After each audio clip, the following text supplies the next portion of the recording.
Well, everyone's gone silent, so I think it must be 10 o'clock and we're due to start. So welcome everyone this morning, councillors, officers, members of the public to the meeting of the Strategy and Resources Committee. A reminder, would you please switch off your mobile phones to silent? And I believe one or two people are joining us virtually. Can I please ask them to switch off your microphone to avoid any disruption during the meeting. The meeting is being recorded and will be available in due course on the Council's YouTube channel. To ensure that those attending virtually can hear the proceedings and for the recordings to capture the entire meeting, please ensure that you project your voice and speak clearly. And can I please remind councillors it's a formal meeting and therefore do not refer to each other by first name. Thank you very much. So we go straight on to our agenda for this morning. And item number 1 is apology for absence, please. Yes, Chair, apologies for absence received from councillors Knight and Longhouse. Thank you very much. Item 2, to approve as a correct record the minutes of the meeting held on the 6th of February 2023, which are pages 7 to 28. Is there anything that anyone wants to mention, or are we happy to move and second and so on? Councillor Petrinos moved. Is there a seconder? Well, I'll second. Thank you. All those in favour, please show.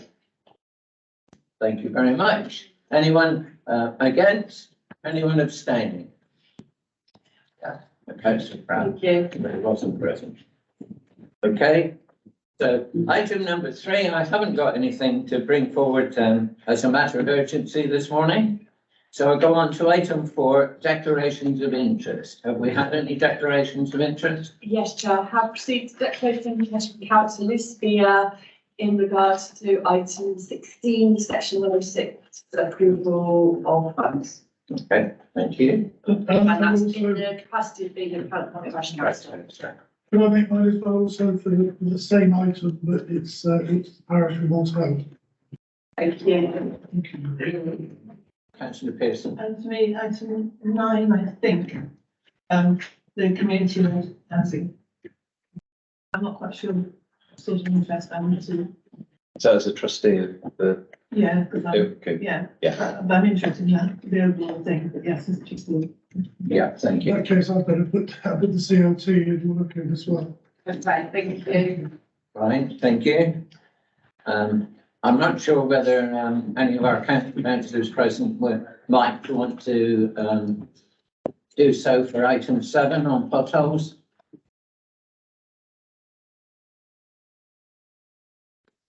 I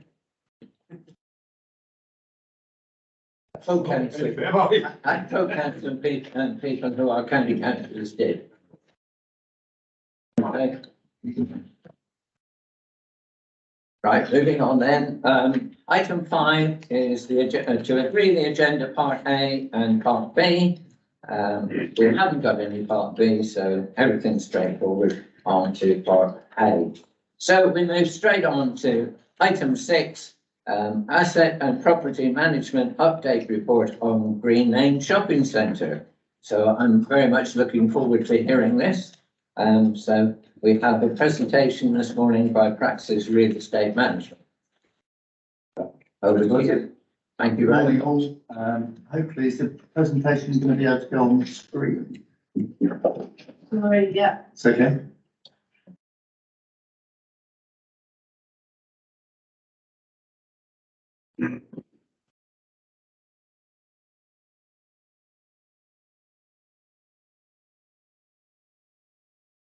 Why that's just happening, it's probably just worth mentioning that some of the information included in this is commercially and financially sensitive. Just been asked to mention that. We ought to go into part B. It's fine. That's do you want to just have a quick word over there, just to everybody their microphones, to make sure that to understand the nature of the sensitive, because if it's commercially sensitive, we'll need to go into part B. fine. Well,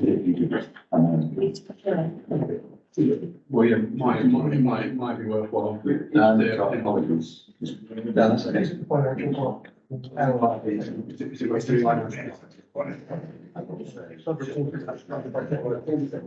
And just the, it's. One, Mr. Yes, did you think you're the right person for the job? Yeah, just take 2 seconds. Yeah, sure. Yeah. Carry on.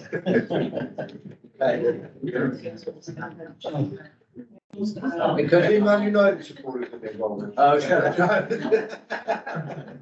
I'm really good at that. My son, my son's a Man U. And you're actually choosing to come to that. Yeah. Richard Grim. All right, items. It wasn't yet. Oh, dear. Running back and somebody bumped his car, which was my means of escape. Oh, it is, it's this morning.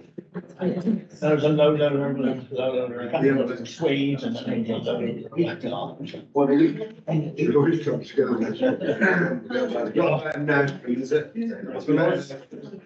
no. Oh, there it is.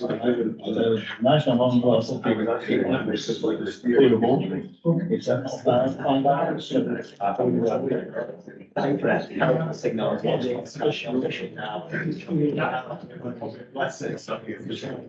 We'll talk about it.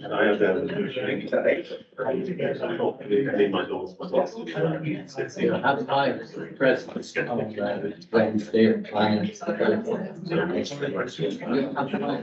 right, fine. Oh, you magnify the first the chair, challenge the Harry.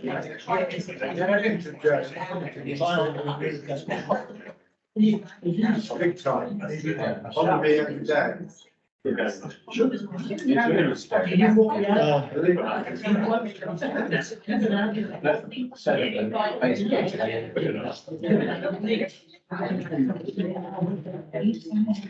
not saying.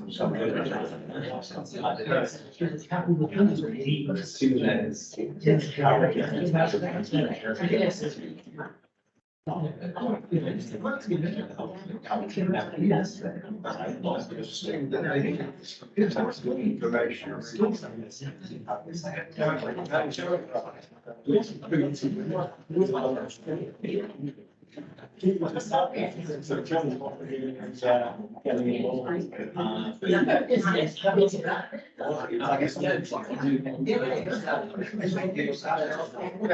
It's all right. Get up to here.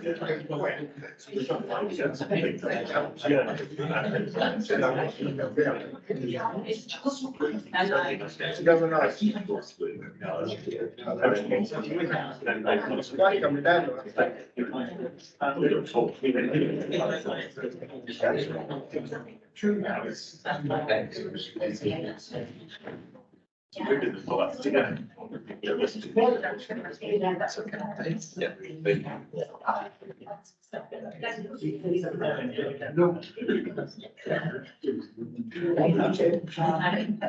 Okay, Joe. Apologies, Chair, for that, but we've had a little discussion outside and that's fine. I think colleagues at Praxis are happy for the discussion to take place today. Okay, fine, thank you. So we don't need to go into public. Okay then, so over to you. I don't know whether you'd like to introduce yourself and. We will, apologies for the disruption, keeping everyone waiting. I'll just go quickly over the agenda and then we'll come to introductions. So I think the idea is we'll provide an update on Green Lane Shopping Centre, Barnstable today. With a brief introduction to each of us members of the team, bit of background of Praxis, just for your benefit, so you understand who's working with you on this project. Just a brief recap on the acquisition metrics, rationale, an investment evaluation update on the market. Then we'll set out what approach we've taken to Green Lanes, and then going through that approach, we'll update on stage 1, which is really stabilisation, Green Lanes, and then looking at stage 2, which is evolving the vision. We'll pick up on some of those because that's the stage we're at, and then we'll look forward and go into delivering stage 3. We'll do this as a presentation, but equally, I'm conscious we spend our lives in the kind of retail world, regeneration world. So if there's anything you want to stop me, question, or if anything's unclear, please do just stop me. For your benefit, my name is Mark Smith. I'm the regeneration lead at Praxis. I'm previously CBRE Night Frame. I joined Praxis to set up the council division, and I'll come on and provide a bit more background to what that is. My name is Om Shigari. I work in Praxis. I'm the Asset Regeneration Director. I work across the council mandates. My name is Ian Shorrock. I'm the leasing lead at Praxis. Been with the business about 3 years. Previously spent 15 years with Westfield. Good morning, my name is Steve Bateman. I'm a senior asset manager at Praxis. My role is to assist Owen delivering the business plans on the shopping centres. My name is Vikram Banjo. I'm an asset manager at Praxis. Also, as well as assisting on the asset and driving the ESG management strategy. My name is Jav Hussain and I'm the property manager at Praxis. So I'll be working alongside Steve and Ollie in terms of the property management and how the centres are running day to day. Perfect. Praxis is a business of, we're actually 250 plus employees now. I think it's worth putting across there's actually a team of 40 Praxis employees that work on Green Lane, so it's not a small project. This is your core team. Worth differentiating what Praxis do different from a lot of our competitors. Like is you've got the strategic piece and the asset management of the shopping centre, but then we also do everything from the bottom up. So what that means is we do the property management, which is setting the service charge, which is the annual figures that is recoverable through and from the tenant works.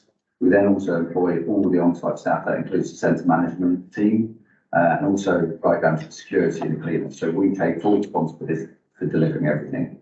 The typical industry model has one asset manager, which will then subcontract property management, who will in turn subcontract the facilities and security and cleaning team. So the benefit of working with us is we take responsibility. So if there's an issue at Green Lane, we're answerable for it, in short, and we can move on. So I've talked previously about setting up team would specialise in work on councils. There's 800 shopping centres in the UK. My personal opinion is that best part 600 of those don't have a viable future. And increasingly the commercial sector won't be able to step in to kind of fix the problems. So if you do the maths, there's quite a lot where I believe the council is going to have to intervene, and it's more a question of when they intervene rather than if they intervene.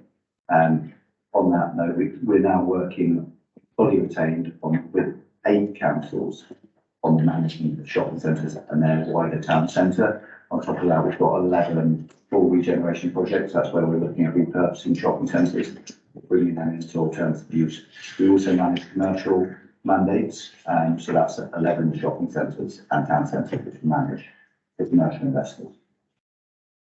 So I know everyone wants to hear about Green Lane, so we will come quickly on to Green Lane, so apologies, but I just think it's worth getting used to our track record. You've all seen in the press in terms of the negative headlines around councils investing in shopping. Kind of losses in value that some of them have suffered through poor advice and management. I would reassure you that none of our council mandates have lost any value. We've never lost a mandate, and we're ranked by MSCI and IPT over both a 5 and a 10-year hold period. We focus, as I say, on delivering service charge savings, improving efficiencies, and going forward, we're increasingly focused on social and local economic benefits as well. That doesn't mean we're any less ambitious with the projects we're delivering, and got selection here, which we can share separately in terms of what projects we've got. We're relocating colleges, NHS, health hubs, so on and so forth, to find alternative uses from retail going forward. And this just kind of highlights some of the differences in our approach and taking full responsibilities and the changes in values. And where we benchmark, there's 3 other companies that are providing asset management services that have more than 3 mandates with councils. And you can see some staggering losses. And you will see headlines about those if you Google any number of shopping centres. We've just taken one over in Camberley from Montague Evans, where they've got 117 million and it's now worth 30 million.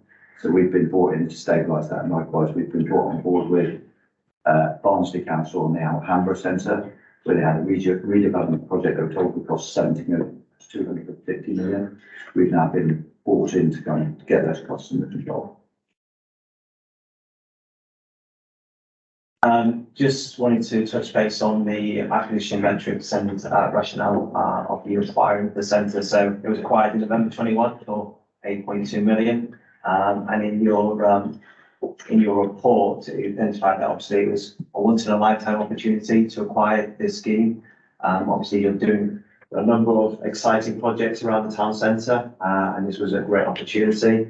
I think there's no question, we'll touch on it a bit later, about some of the issues that we have in the centre, lack of investment, which is probably synonymous for pockets in the mouth, and trying to address that. So I think taking that control of yourself, being able to guide the centre going forward was really important. I think when we acquired the scheme, there were 9 vacant units. Service charge had spiralled. It wasn't managed in accordance with the RICS. It was, I say, lack of investment, poor management, and passive management. I think just worth providing a very brief investment market update. Investment market, shopping centre and retail peaked around 2006-07. You can see there was about 9,000 million transactions, volumes. Since that has come off significantly, we've seen a significant drop in the actual values of shopping centres, which really peaked, the loss in value peaked during the COVID pandemic. And if you take a snapshot, I appreciate the council didn't look at this or make this acquisition based on values and investments, but if you take a snapshot today, it's looking like a good investment. And you actually acquired at the bottom of the market, subsequently yields have hardened by about 50 basis points, which mean based on us having maintained the income, you've actually seen an increase in value on the shopping centre. Now, looking forward, I don't think any of us are naive to the fact there's still going to be challenges in retail. The income's going to continue to drop. It's going to continue to need investment. And it's my view that the investment market for shopping centres will come back on. So I would expect that value to fluctuate, but looking at it at this point in time, it's looking like a good investment. In terms of how we approach our projects, we've got what we typically say a 1, 2, 3 approach: short, medium, and long. That first step is asset stabilisation. What we see is common across the sector is as values have declined, managers have typically lost interest in the assets. But it's the strategic fund managers tend to sit at the top. They take no responsibility for property support facilities management, which is delivered on the ground.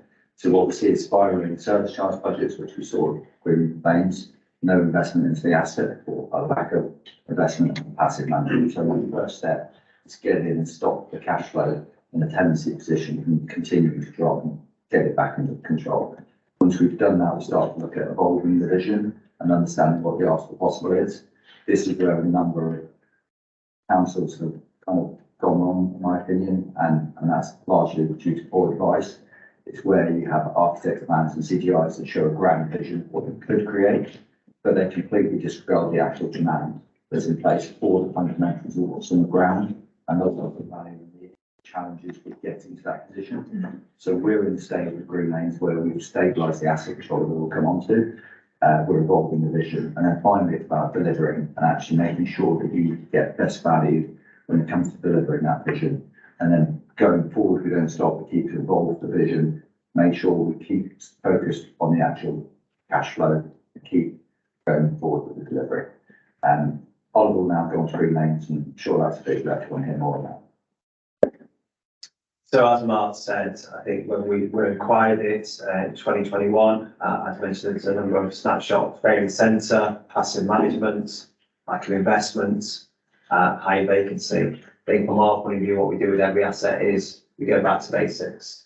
So really understand the assets, scrutinise the service charge, improve rent collection. At one point when we acquired it, it was 63%. We're now over 100% collection. we've managed to conclude 11 lease transactions, which brings in 5 new entrants. I think at the start of our mandate, there was a question mark, was Relays fit for purpose?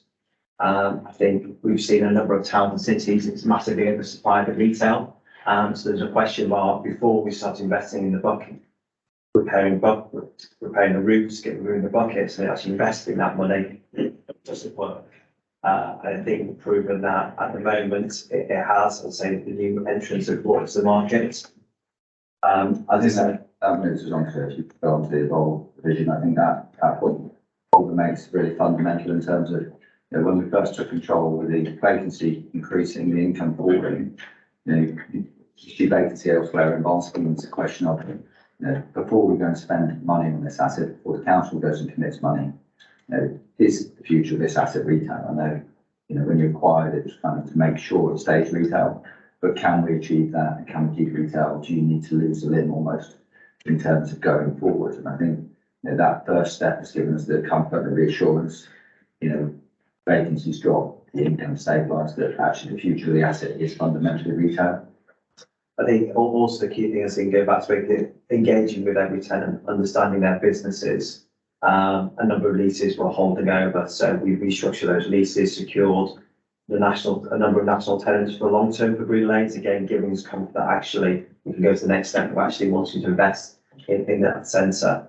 As part of that also, we're looking at strategies for the ex-BHS and the ex-MHO units, both challenging units as part of the regeneration, which we'll touch upon, and also looking at sustainability strategy. Whilst it's always key for us, cash flow, make sure it's sustainable, also looking at how do we give back to the local community and their environment. Very mindful of that. Just touching on then part of the Evolve in the vision.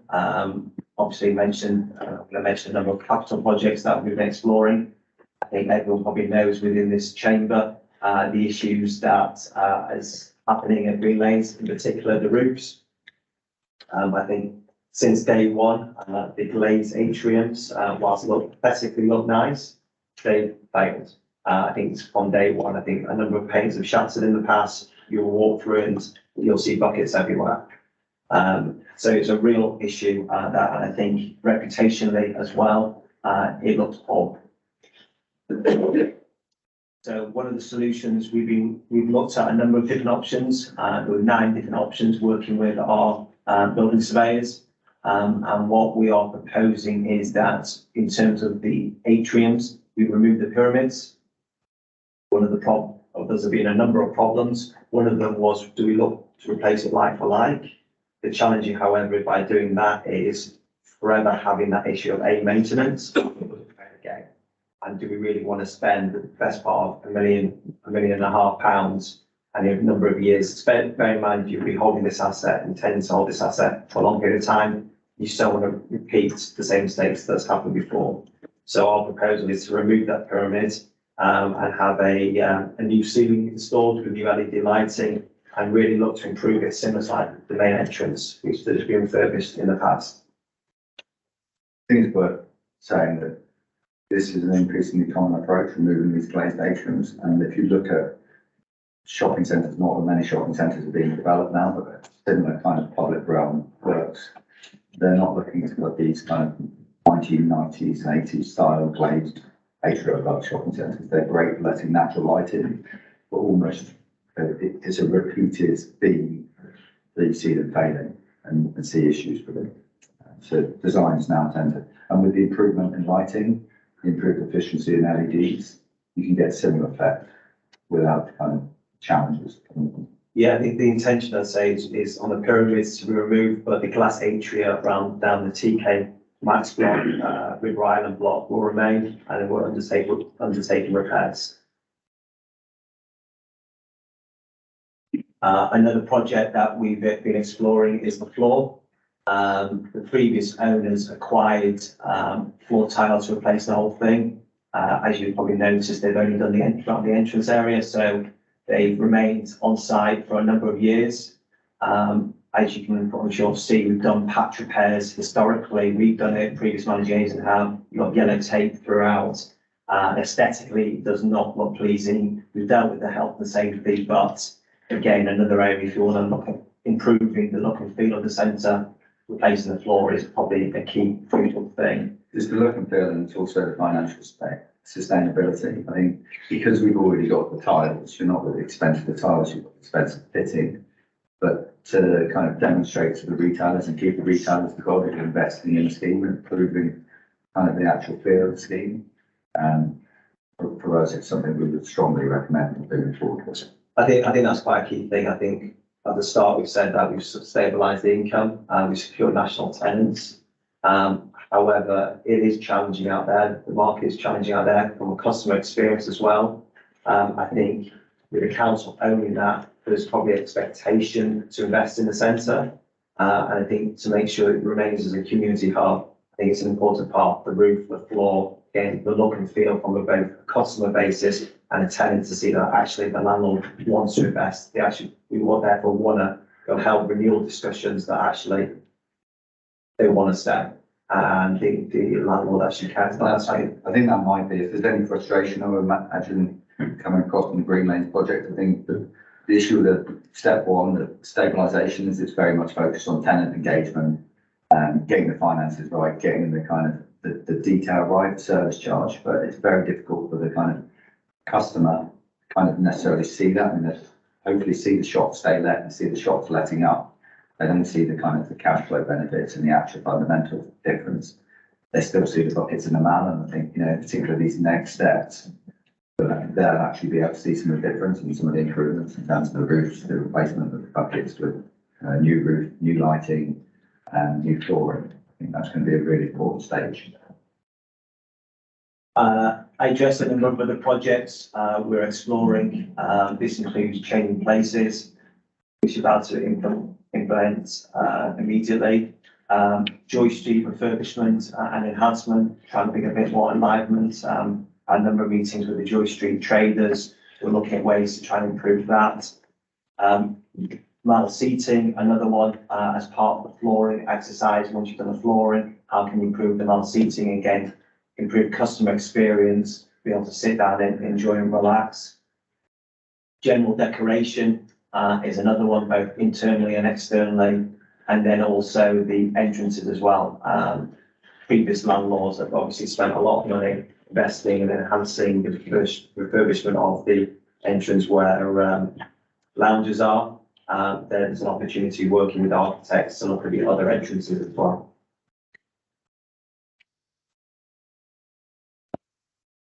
That kind of leads on to the regeneration and the next stages as well. So when we were appointed and started working with the council, there was the remit to look at the options with petrol discussions in the NHS. Elsewhere, we've relocated colleges successfully into shopping centres. We've opened new health hubs, and Ian in particular has been driving this, working with the team in terms of looking at whether we could relocate petrol, looking at whether we could put the NHS into the form of VHS, and looking at the MMCO unit, the options there. And I think we've got to the point in discussions where we don't feel that's progressing or progressible, rather than keep that as an initiative that we don't feel is deliverable. I think we need to kind of grasp the nettle and kind of step back and say, okay, if it's not going to be the college, if it's not going to be the NHS, if that demand doesn't exist and we're not going to find another retailer to fill that space, what is it going to be? And what we've agreed as the next step is we'll look at the feasibility, similar to we have done in the group in terms of the options, and that's everything from maintaining as is. At the moment, there's a shortfall on that unit, so there's the option just to maintain a temporary letting, maintain the shortfall, all the way up to demolition, or repurposing and looking at alternative right size units that are lettable on the ground floor, with kind of looking at repurposing the upper floors and floors to residential, which won't be commercially viable, but we can look at what kind of gap analysis, what kind of gap funding that might require. And then alternatively, there's kind of leisure options where we successfully introduce leisure into former department stores and stores like that. I think our concern, as always, is it's got to be driven by the demand and the operator being there. And it's finding a leisure operator that believes there's sufficient catchment to draw in and make a sustainable business. Because bringing in a leisure use is expensive. They will want to fit out a store. The council will have to pay a large amount of that money.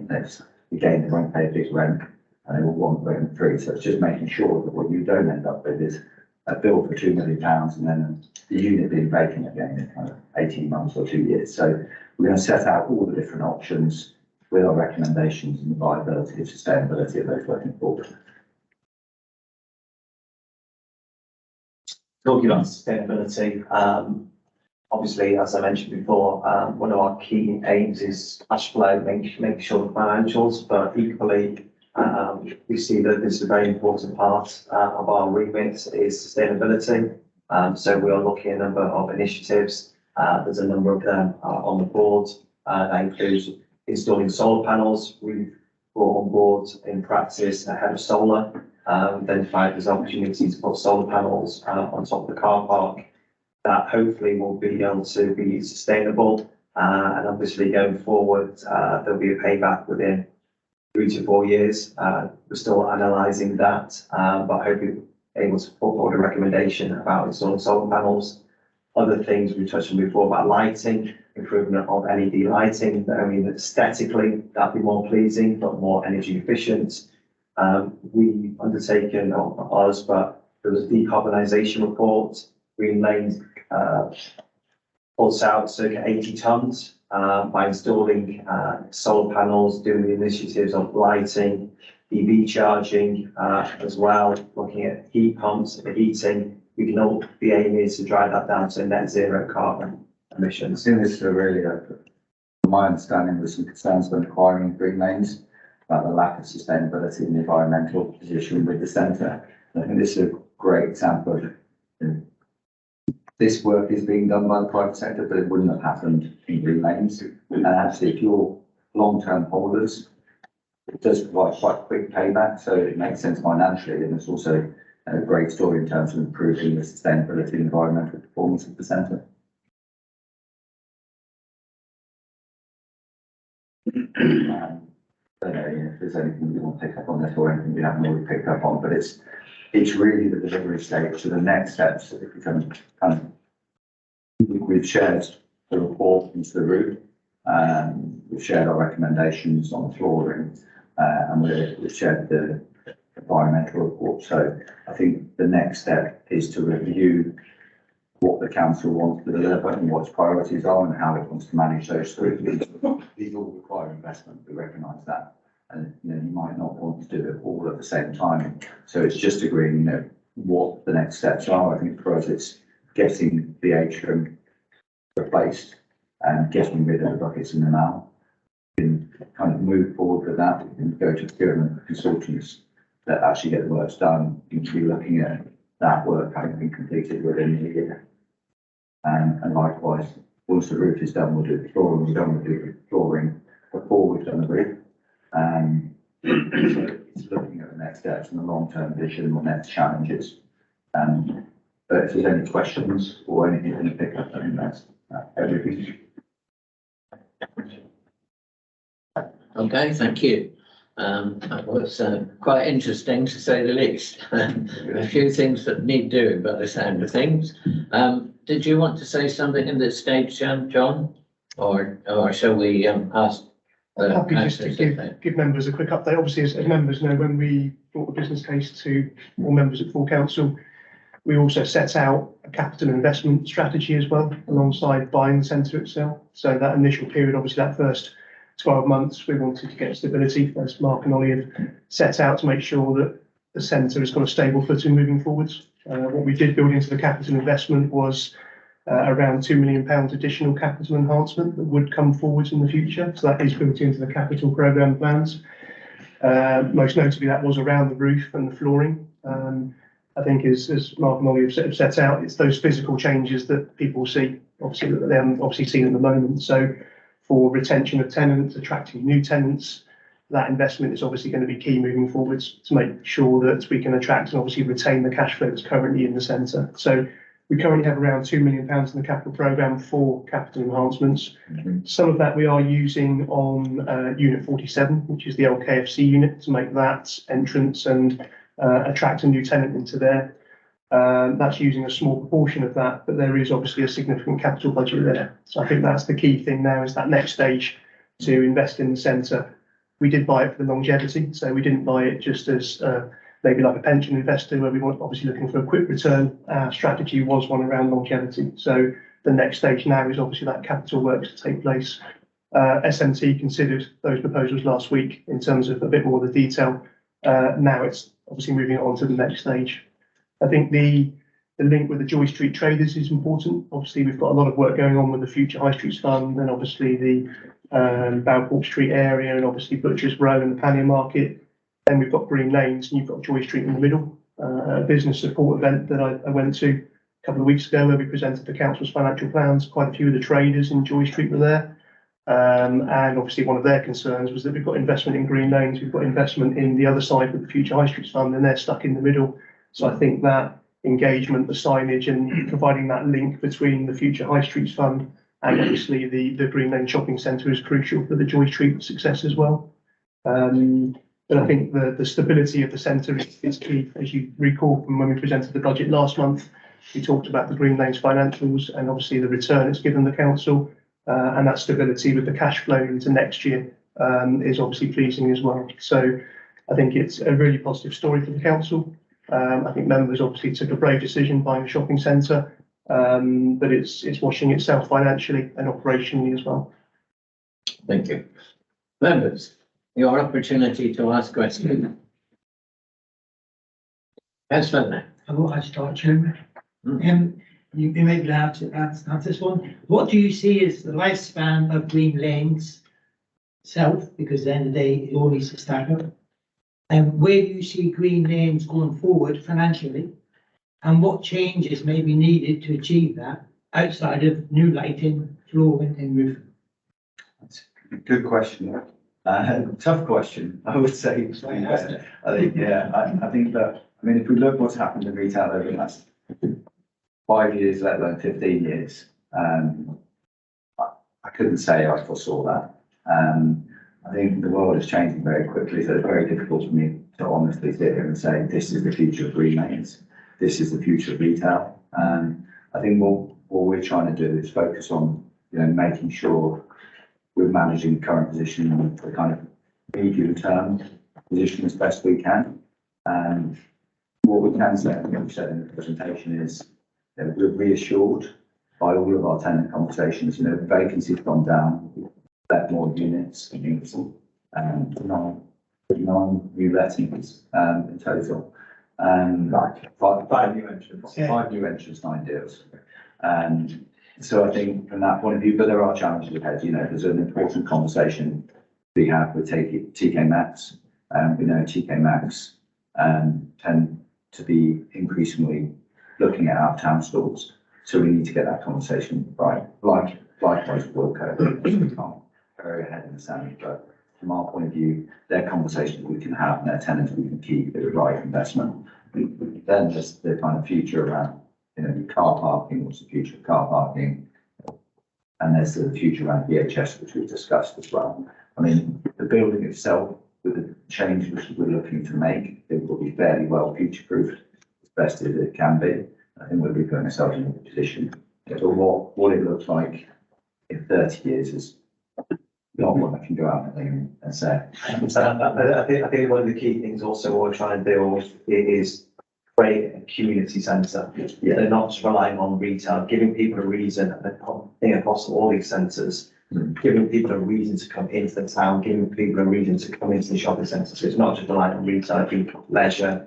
I mean, the college would have been a great addition, whether it's health or whether various things, giving people why would somebody want to come in. I think if you can do that, that will help longevity on it. I think increasing is a really good point, actually, in terms of what we're doing now. We're increasingly working with a company called Social Value Portal, and rather than just looking at the financial metrics, shopping centres, they're able to go in and look at the supply chain, the employment chain, look at the local economic value that's added to the community. So how many people do they employ?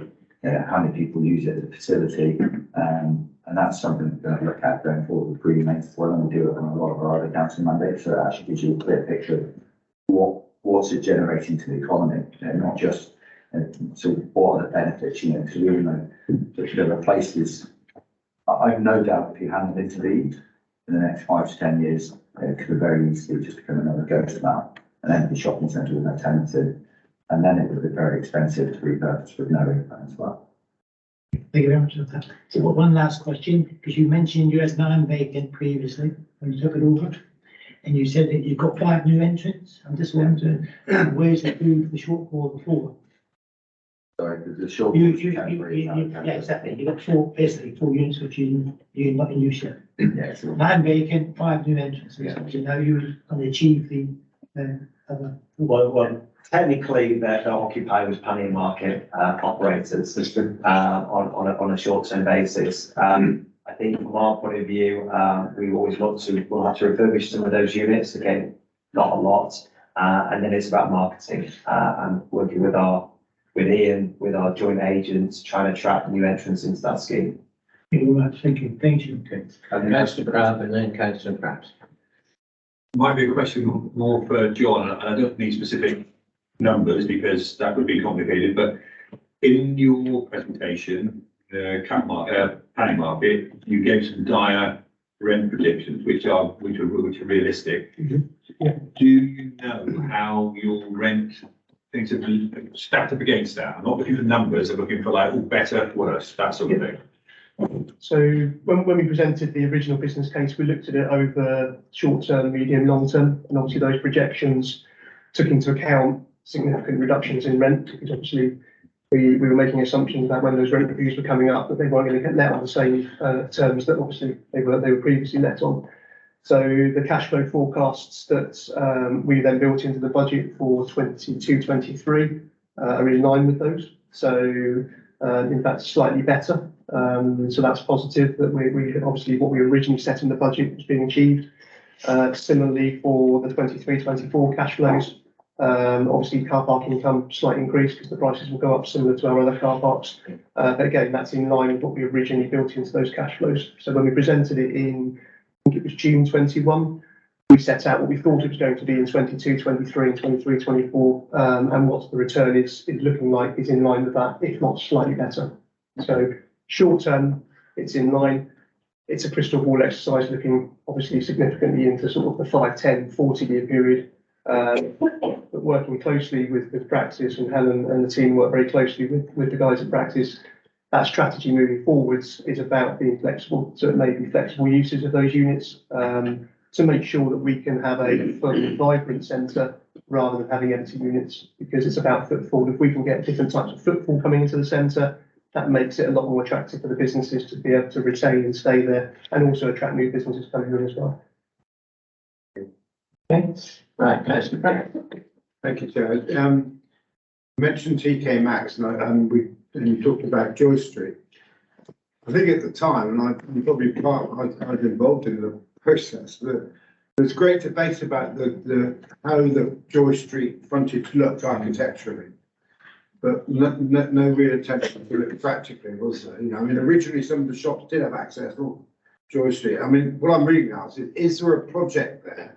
Is there anything that can be done to make the frontages live again? You know, and I know that difference to the levels and things inside, but I mean, that would be the thing that would really be the great bonus, to actually have a live frontage along Joy Street, including TK Maxx. I think one of the challenges being, so we've engaged with the likes of New Look and TK Maxx to try and persuade them to activate those frontages. Up until now, they have not been keen. They're more than happy for us to address it, and we've looked at murals and decorating, and then say we've had meetings with the Joy Street traders, and some of the signage decoration got put on hold whilst we look at the strategy. But I think the retailers have been reluctant, more from a security point of view. There's been multiple entrances, and that's always been the challenge. And I know the Joy Street traders really want them to activate, and we really want. So I think cosmetically, definitely improve. Whether we'll ever get them to actually open it is going to be a challenge. I think we're very, very conscious of that. Is something you want to happen, we want to make it happen. I think it's difficult when you've got retailers that are on leases, paying rents, that are responsible for the units, and they have their own view. You know the retailers very well, we're doing everything we can. We're very conscious of it. There's that security element, multiple entrances, and having staff, and a lot of them reducing their staff, so that's the challenge that they're facing. Any other questions or any comments that any members would wish to make? Okay. Well, I'd like to thank you very much for your presentation, and it is actually quite encouraging that it is working out as we thought it might, or as John Triggs presented to us, because it was a bit of a leap in the dark going into things like this. We've never done anything like this before, and it's great to see that it is being successful, and we're getting more people coming in and so on. So thank you for what you're doing. And please keep going and get those other 4 filled up as soon as the temporary traders are moving back into the patio market. Thank you very much indeed. Thank you. Okay. Stay on leave. We are happy to stay, but you're very welcome to leave at that point. That's good. I would escape, that's the best thing. We're going to be talking about potholes next. Thank you very much indeed. Yeah, see you. Thank you. Okay, so we're moving on then to the motion on potholes referred by the council, which is pages 29 to 30. This is to consider the motion submitted by Councillor Tucker to the council on the 22nd of February. And I think it would be a good idea, Councillor Tucker, if you actually spoke first of all, if that's possible, before we actually consider. If you don't mind, and you can Thank you. hear what I got to say. Not that I will say too much, because I don't wish to repeat what I said at full council. But things have moved on a bit since full council, and I thought it would be good to just enlighten members on what has happened. It is no doubt it's obvious to all of us that North Devon roads are in a very serious and dangerous state, basically due to lack of maintenance and whatever over the past 2 years. We've all seen it going on, but nothing seems to be done about it here in North Devon. And since the notice of motion was presented, local media and national media have got on the situation, and it does appear that North Devon is not the only authority with major problems with its roads. So, you know, when you debate this, I'm sure you've seen what has been written in the press recently. Double page there, which I just cut out. This has all happened in the last couple of weeks. End the pothole plague, demand for action as 1,400 drivers a day hit by breakdowns while repairs on the roads are being carried out. And then we've got a very sad case which didn't happen in North Devon, thank goodness, but I think it's an accident waiting to happen, where unfortunately a gentleman hit a pothole and although wearing protective gear, died from it. And I do speak to 1 or 2 cycling groups in North Devon, and you know, they have now got a job to find a road in North Devon which is safe to ride on. And when you think that we're trying to promote green travel and that, people will soon start giving up their bikes and reverting back to the car. And one final point. Motorists and another thing is, beware, March is the peak pothole month.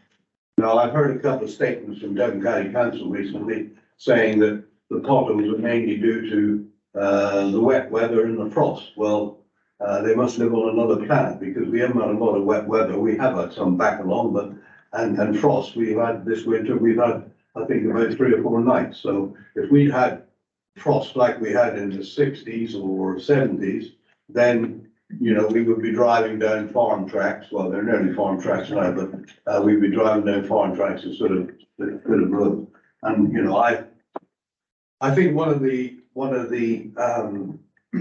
main little articles that sums it up in the local press is that, and this is not written by certainly me, it's written by one of the nationals, motorists in a hole.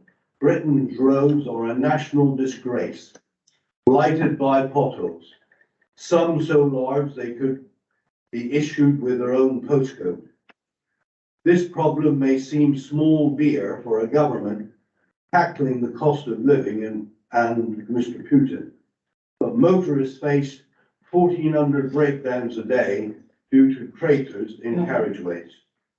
The resultant repairs to damaged vehicles cost hard-pressed drivers an eye-watering 130 million a year.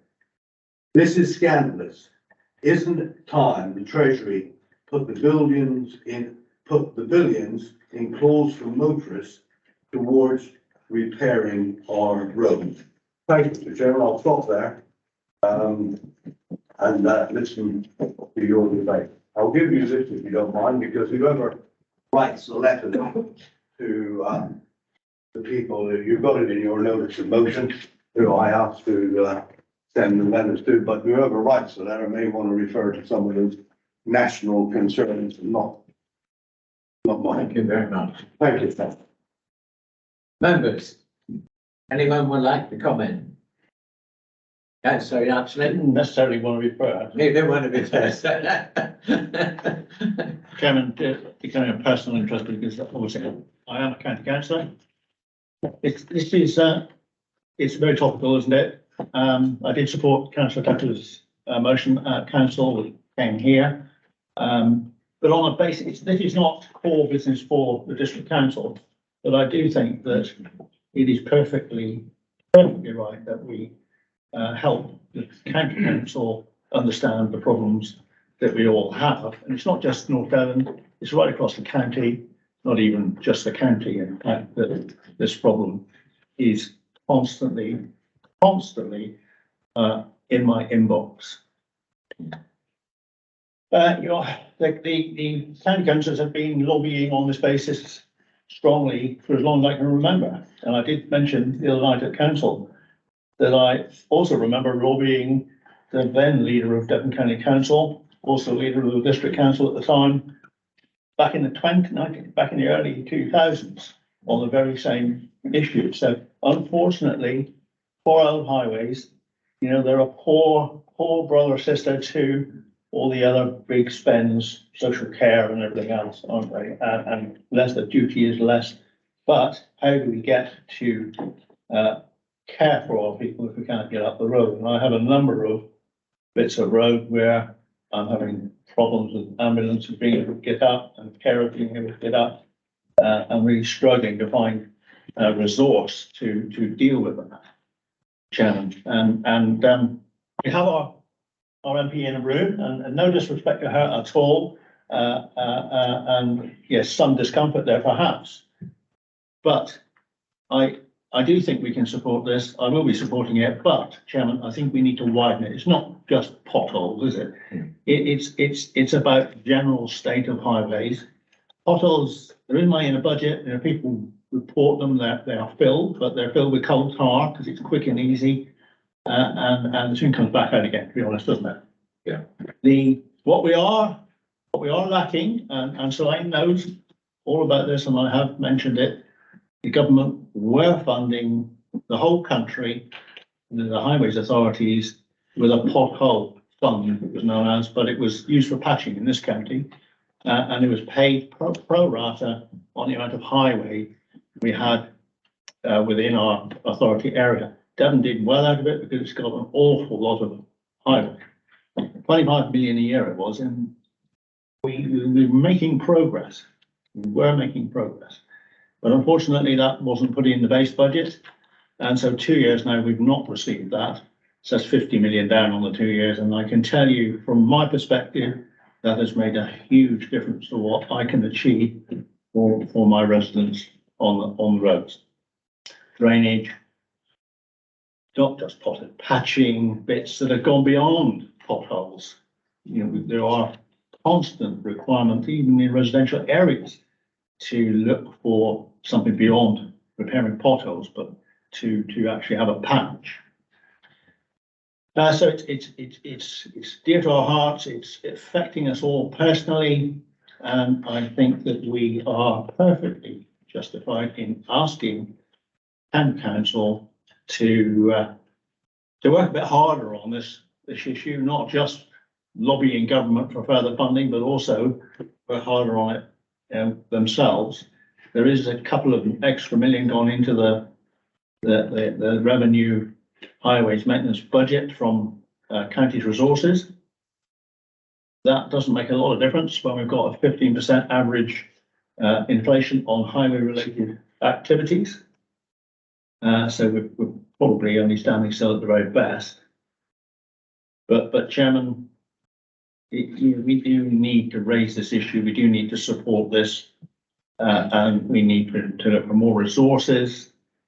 I think Councillor Henderson outlined at council the other night that our combined budget for highways at County Council, the revenue budget's about 34 million. I think perhaps there's a couple of extra gone in from our budget this year, and it's a similar amount of capital as well. So you've got around just under 70 million to spend for the whole county, and it's estimated that to make some progress, we would need 167 million every year, and that has gone up recently in the estimation.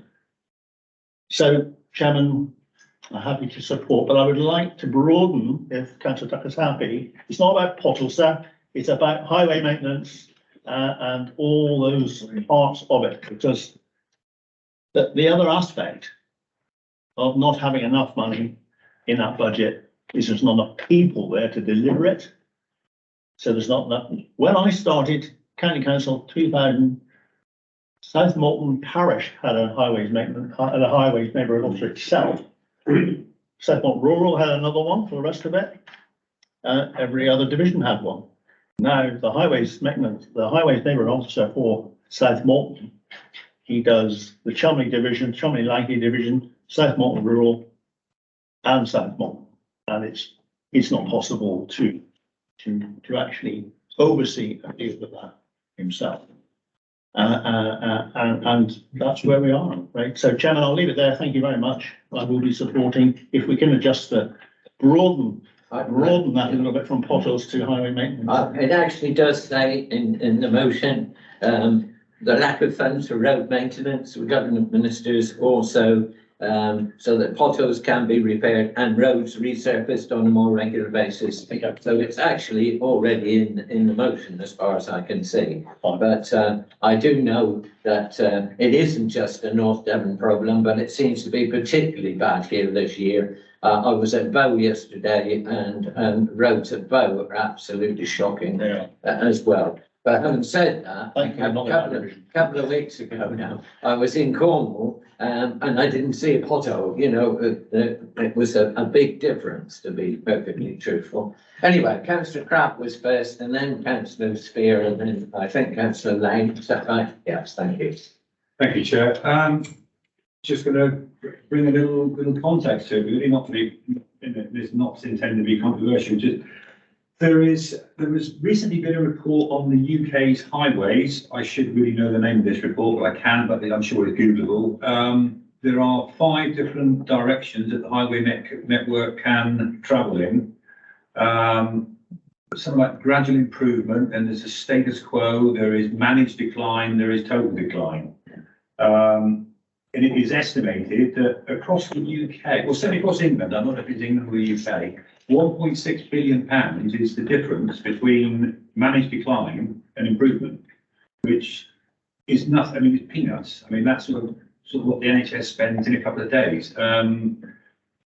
The problem with that, though, is because Devon has, as Councillor Yapsley referred to, has got a massive road network, and the road network has always been used as a savings piggy bank. I think, you know, when other statutory demands have come along, But of that 1.6 billion, it is estimated, as Councillor Yabsley again says, that 167 million pounds of that is in Devon. So 10% of the missing budget, if you like, is in Devon for the whole of England. And again, that's probably a reflection on the size and length of our road network. So that I only mention that to give everyone some context. So in a UK-wide scheme, we are not talking about large amounts of money. I mean, more than my personal budget, but you know, but the other thing I would say that everyone can tell their parishioners or their whatever they're called, is to report these things. Now, there's a massive argument going on whatever the Broughton gossip site's called, Chatter End Broughton or some such thing. And they're saying about the state of the roads and the potholes, and one said, how do you report them? I went on to the county website to get the link basically, so I could come and paste it. And I looked on it, there are 2 potholes in the whole of Broughton Parish. 2, according to the map. So there are 2 potholes in the whole of Broughton that's been reported. Well, Devon County aren't going to send a team of experts up with, you know, rollers and all the rest of it. There's only 2 potholes. So get your parishioner, get your members of the public to report the issues. It's relatively simple. Get the links out there. I mean, perhaps use a district website as PR. It helps. If all those things are reported, then the issue is on the computer, it's flagged up, and then even the bureaucrats can see they need to stop spending money on paperclip and spend more on tarmac, in my view. But if there's only 2 potholes in Broughton, would you declare a national emergency? I wouldn't. That's quite interesting because I did write an article for the North Devon Gazette just recently, and I did put on the link in that. Yeah. But I mean, it is obvious that a lot of people aren't reporting them, and it's a lot worse the situation than what's being reported. And going back to what Councillor Yabsley said a moment ago, it's not just in the countryside; it is in our towns as well. And it's not just potholes. I mean, I was in Meadow Park in St. Morton a couple of weeks ago, and it's really a disgrace. You know, it really is bad.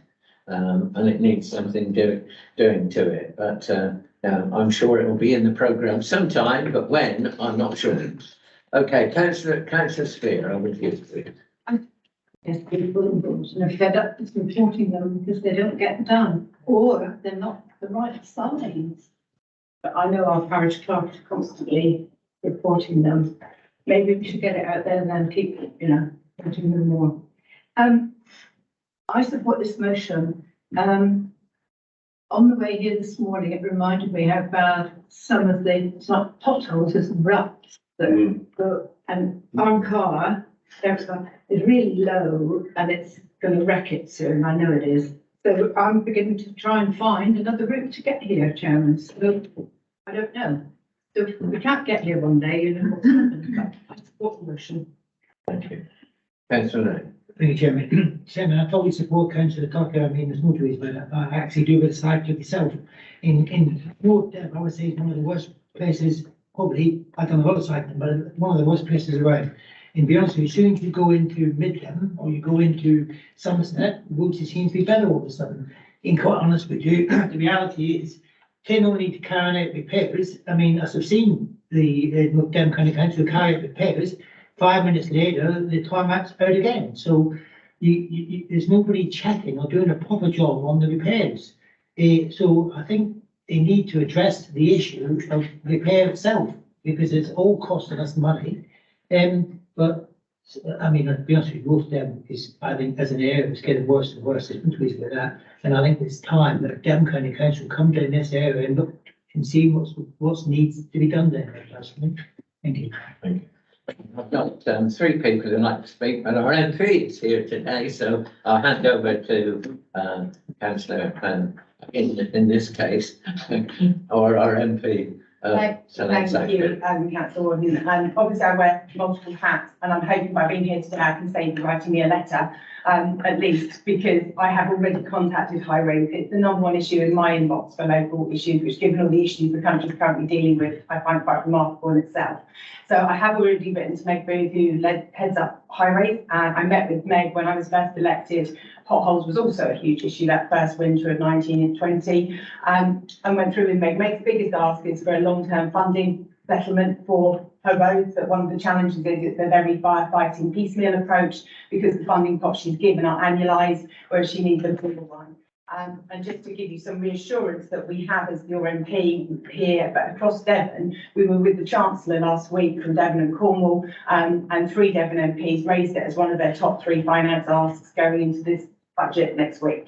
So I can't promise it will come, but I can promise I've asked. I'm leading the debate tomorrow on decarbonising rural transport. The exact point that Councillor Tucker made, that actually it's very hard for people to cycle when the roads are falling apart. And the other point I will be making tomorrow is that we need to look at rural roads differently. The issue in Devon is it has the longest road network in the country by 2,000 miles. Which is monumental size of roads, but we also have a huge number of massive tractors, which we love, driving up and down roads that were designed for shire horses, and that actually we don't really have a rurality weighting on our roads, and because we don't have big national highways coming through North Devon, we're not getting the proportion of investment that we need. So whilst I'm afraid I haven't managed to fix it, there are far more teams out. The Dragon Patcher is out up here, and they are, but as a result, they're taking teams off the other roads and the other road repairs to fix the potholes. And so what I personally, and I will share this idea with you in the hope that somebody in the right room, possibly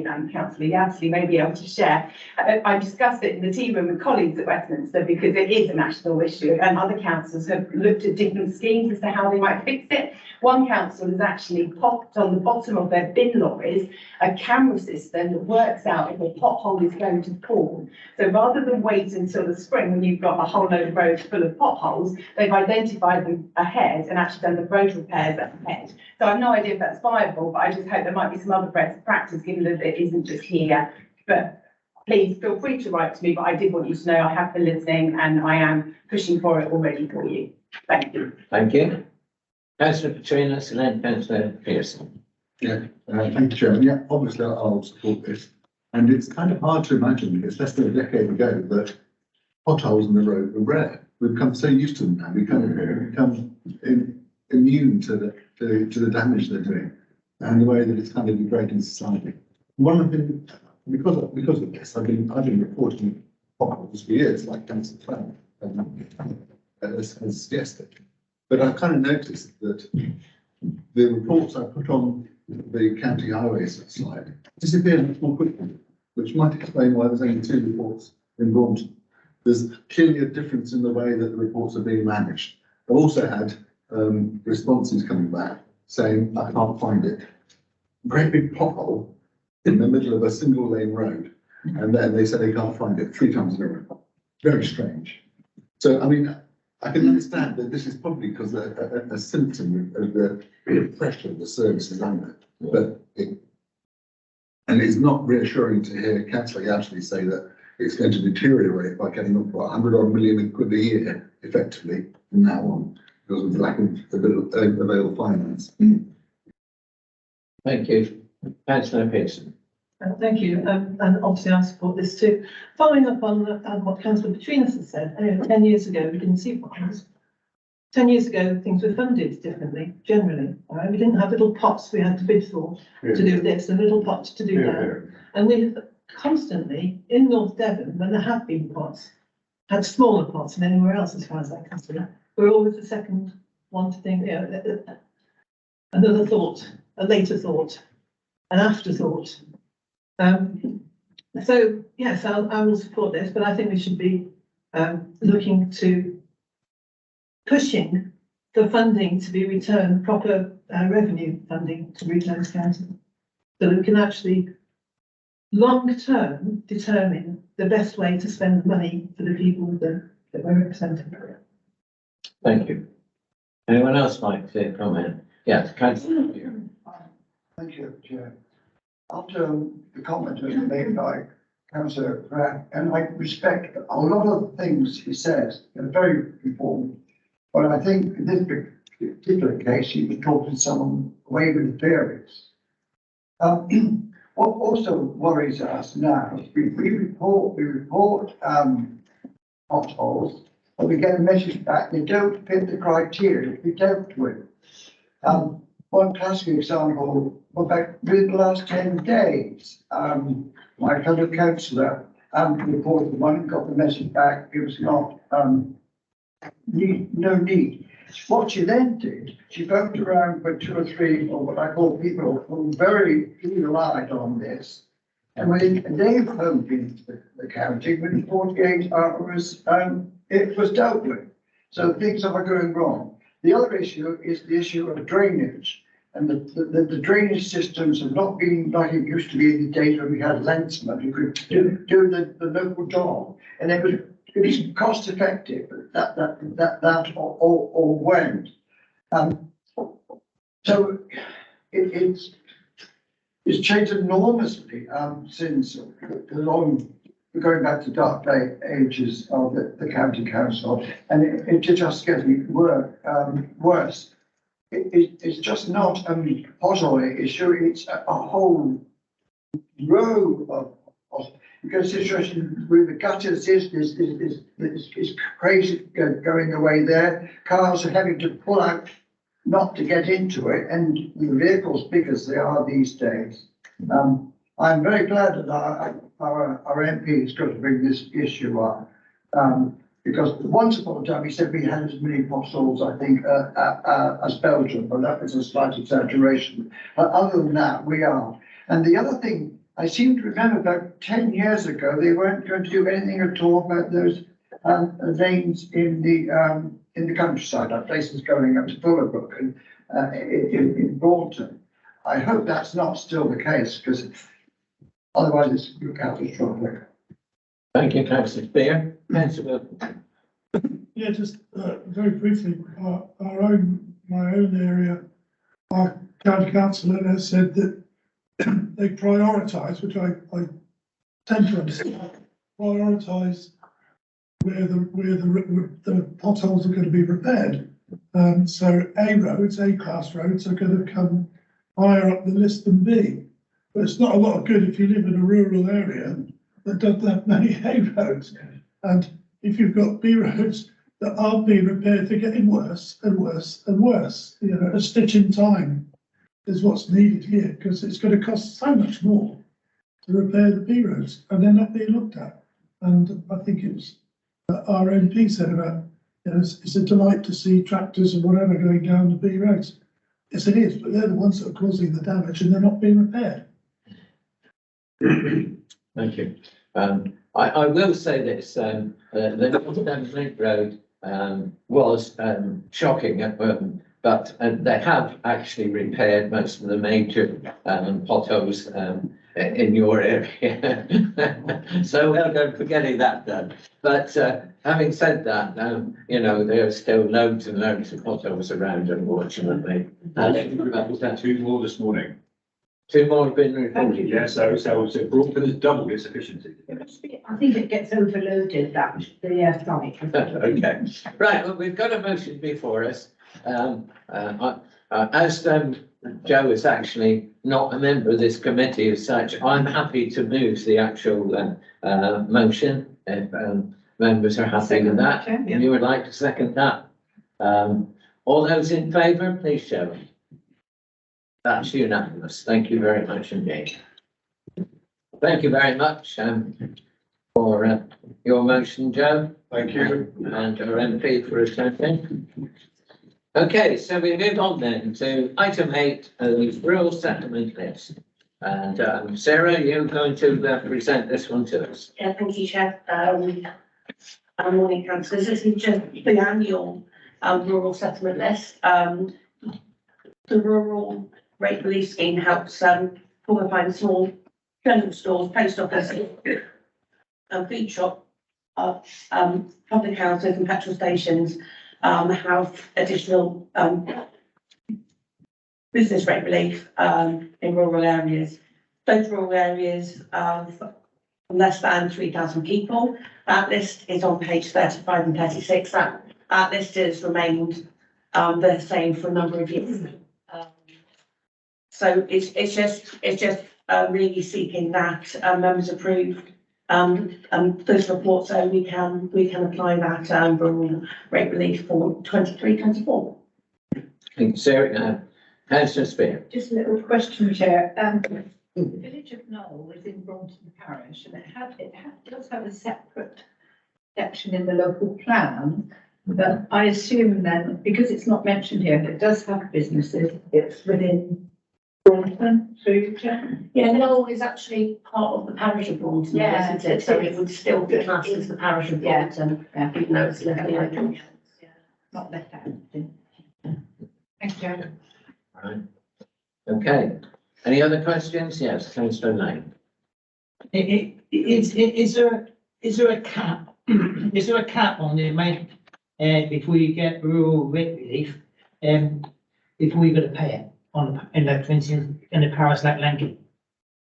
Because I question, Council Langley, I imagine, about regarding their getting rural rate relief, and he says, I'm all outside the category. Yeah, because of the other three classes. No, Langley's on the list, but no, the category in the sense that he's paying them higher rates. So is there a cap? Yeah, it's a racial value cap. So I mean, that would be nice if that was put in as well, because it's no good saying to people, you can claim back rural rate relief, when they don't really, like myself, don't really know that there's a cap attached to it as well. Chair, there will be details on the website, so when you do go to apply, all the scheme criteria is set out in the, we could put it in the report as well. It'd be nice if it was in the report, because then it gives you an indication. Is it the rateable value and not the rate of payment? Be the rateable value, yeah, on the, but yeah, there is a cap. The report itself is more about the designation of the rural. Under 3,000, yeah. The details of the scheme obviously are contained on the website, but there is a rateable value cap. But I'll confirm what that is and I'll let councillor know. Any other points? Okay, recommendation 2.1, I'm happy to move. Anyone like to second? Yes, several people to choose one of them. Yeah. Okay, all those in favour? That's unanimous. Thank you very much indeed. Thank you, Sarah. And so we move on to item 9, which is funding to deliver affordable housing via community-led housing modules. Page 37 to 44. Hi, Jamie.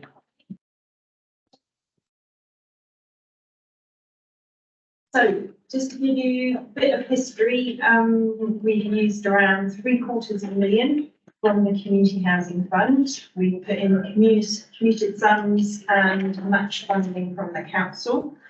We started with one development trust that wasn't set up for housing, and we've used all the money to get to the point where we've got 8 formal CLTs across North Devon and Exmoor National Park. And we've got 2 further communities that are interested.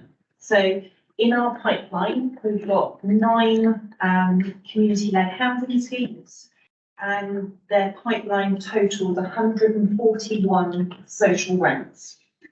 So about the same amount of affordable housing we deliver just in a year across North Devon on all 26 schemes. Now that community housing pot is nearly empty. So on top of that, we have the situation where the government hasn't renewed the community housing fund. So we're now looking at how we push these 9 pipeline schemes forward. I should say though, there are signs of renewing maybe some revenue pots nationally. And you can see the direction the government is taking by the way they've strengthened community-led housing schemes within the consultation on the NPPF. So they talk a lot about it in there. There's a lot of lobbying going on with the CLT network officers, MP. So we're starting to see it come out, and it maybe, but that's like for now. They certainly haven't committed to anything yet. So if I take you to table 1, on page 5, this shows the 9 pipeline schemes. Page 41, Chair, just for. Sorry, on I've got a slightly shorter one. Page 41, thanks, John. So it shows the 9 pipeline schemes. It shows you whether it's a formal CLT or the couple that are interested. And it shows the registered provider where it's known. So if we take out the ones that members enabled back in June 22 through a grant to Woolacombe, which enabled 21, we've still got the opportunity to deliver a further 120 social rents to some of our most struggling communities, housing crisis wise. So it ranges from coastal areas struggling with second homes and holiday lets right through to urban deprived areas nationally. The dashes in the table show ones where we've funded them already. And that doesn't take into account, one thing the table doesn't show is things like housing needs surveys and setting them up legally as a CLT, but it does show you what grants we've enabled in terms of planning and in terms of capital, and that one dash against Moorhoe and Woolacombe is what we okayed last summer. So if we were to deliver all of the remaining 120 social rents through to build completion, we'd be asking now to borrow £3.8 million. So obviously in the current financial climate, that isn't sustainable. So we've, if you look at table 2, page 1 after the number that John just said. 42, Chair.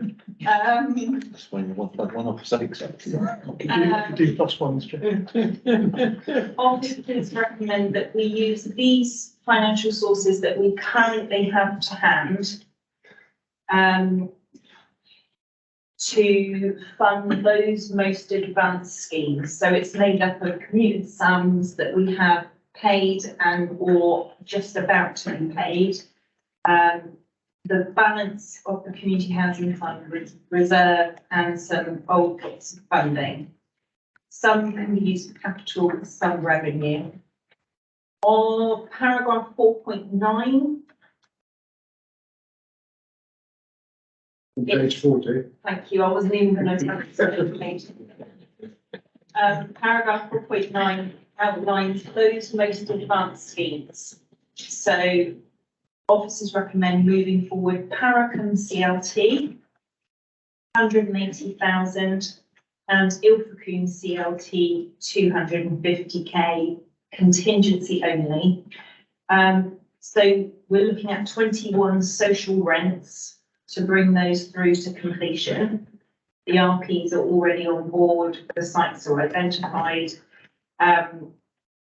And then in addition, we're looking at giving in the year 23-24 each CLT in the pipeline a fund of £600 to make sure we don't stall anyone. They can still continue meeting with their communities about their plans. It will leave a balance of around 91,000 capital, 85,000 revenue. So we bring forward further committee reports. When further capital is needed, we still have delegated authority for the remaining balance in the community housing funds. So small amounts of revenue officers would be able to approve alongside members.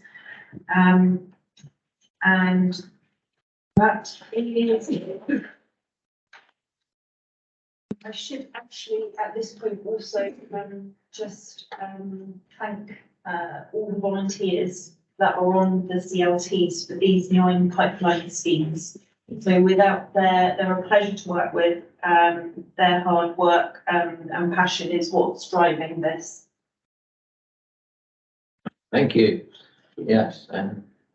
Sorry, Joe, can I quickly clarify the interest for this matter? Was it Councillor Pearce, you're on I'm on the CLT? CLT, yeah. Okay, So do I have to leave the room? So yeah, so I would suggest that if you want to speak to a member of the public, you can do now, and then leave for the deliberation and vote.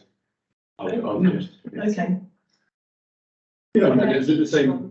Right, okay, sorry, and, Well, I sit on the CLT at Woking, but the money's already been passed to Woking. Okay. We're not asking for any. right, okay, so, in So which case, yeah, I would suggest, yeah, because there is no particular. Okay.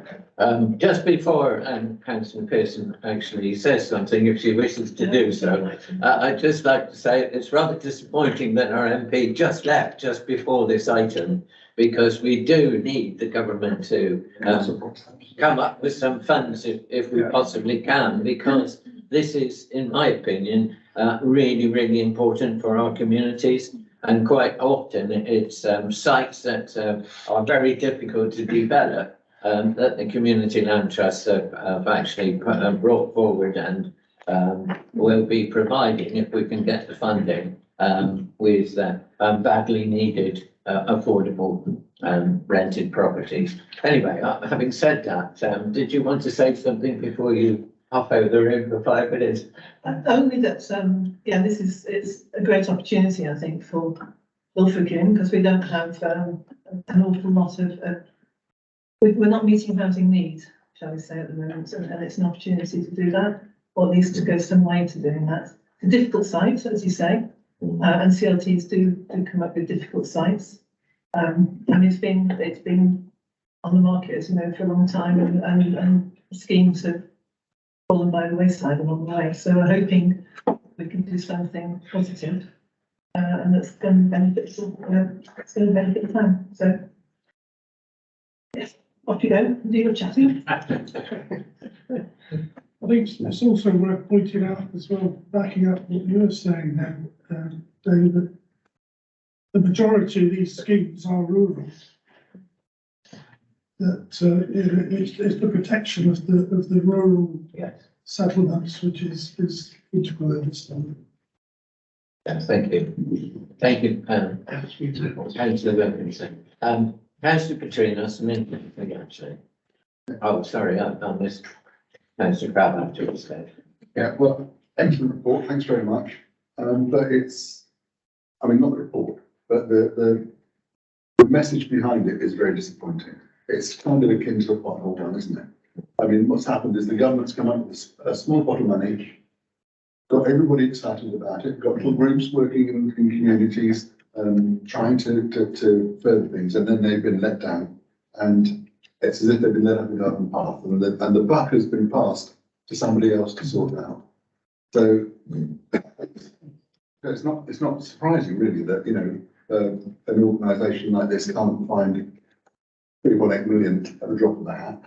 And it would be the same if it were any other council, because the numbers would be different, but the impact would be the same. Okay. So we've been let down here, and I think it's I only hope that the government pulls something out of the hat in the budget to try and rectify this dreadful error. Thank you. Okay. Councillor Apsley. Thank you, Chairman. Just looking at 8.122 and the 67% reduction in available private rented. Is there any indication that that is reversing now that everyone's back holidaying in Spain and Portugal and what have you? I mean, it sort of suddenly came, didn't it? And we lost it all over COVID and after. But certainly in a pop-up camping side, it's gone pretty quiet. And I just wondered whether there was any trend that might be helpful. It's certainly something that we asked Homes England and Devon County Council economy team to monitor, because the private rental sector was really quite hard for the district council to monitor. Right. So we fed back the 68% is what we fed back regionally. So we would hope that perhaps we should be getting some forecasts back from them soon. I don't know. It would be interesting to be able to understand that there was a trend, you know, which was going. Thank you. I mean, from what we're picking up through the Devon Housing Task Force, from what we're picking up, it's not changed. It's not changed, right?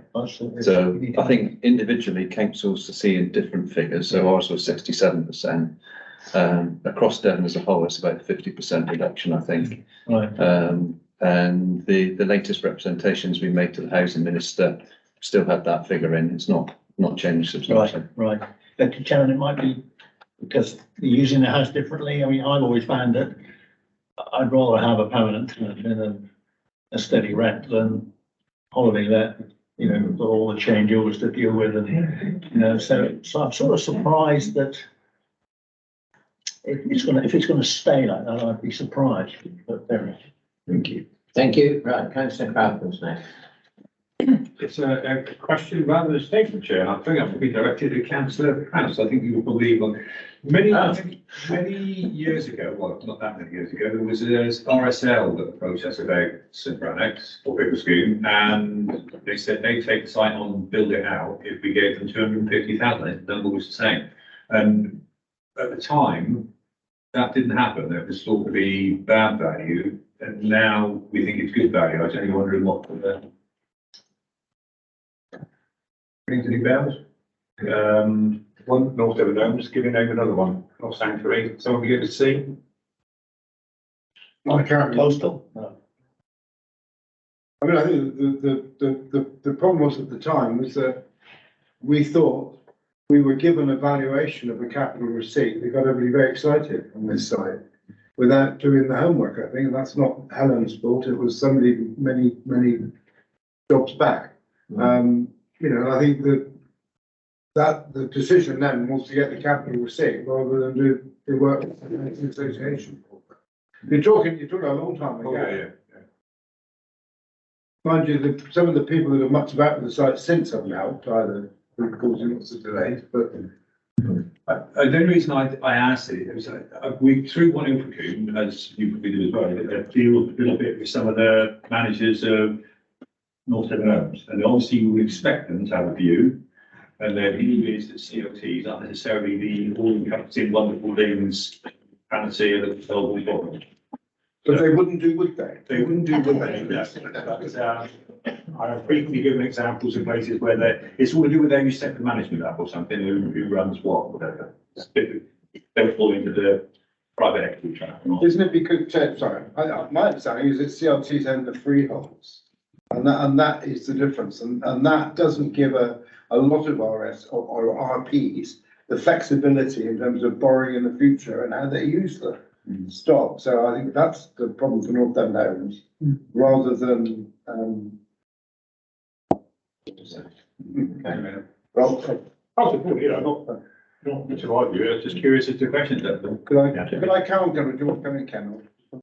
Okay, it's just on that point. I think if you look at a map of where all the CLTs are across the country, you'll see quite a cluster around North Devon. And I think that's testament to the hard work we put into sort of getting them up and running, if you like, and getting proper governance in place with Jamie and the team at Middlemarch. There are other clusters around the country. I think in Norfolk there's also another cluster, but North Devon is one. And I think there are concerns that it's not the answer to every housing issue. It's not. There's got to be a range of issues, I think, a range of measures that you put in place, but it's certainly part of an answer, I think, not the complete answer. And just going back to what we're talking about, you know, the reduction in the private sector rental market, that's not all down to a change to holiday use. That's also landlords leaving the market because of the changes in taxation, the increased on them, as you know, the environments, etc. And just while I'm talking, just to make the point again that the Devon Housing Task Force has lobbied government on community land trusts and has put forward quite a bit of evidence recently to show what properties across Devon as a whole will be lost unless funding is given to this type of scheme. And some progress was being made with the previous housing minister, and we probably now need to step that up again now that the minister has changed. Thank you. Yes, yeah, Chair, can I move the recommendation? Chair, what Paul Crabb said is quite right. I mean, this solution may not fit every community. And I think a lot of people have watched the processes and thought, cool, blimey, that takes too long.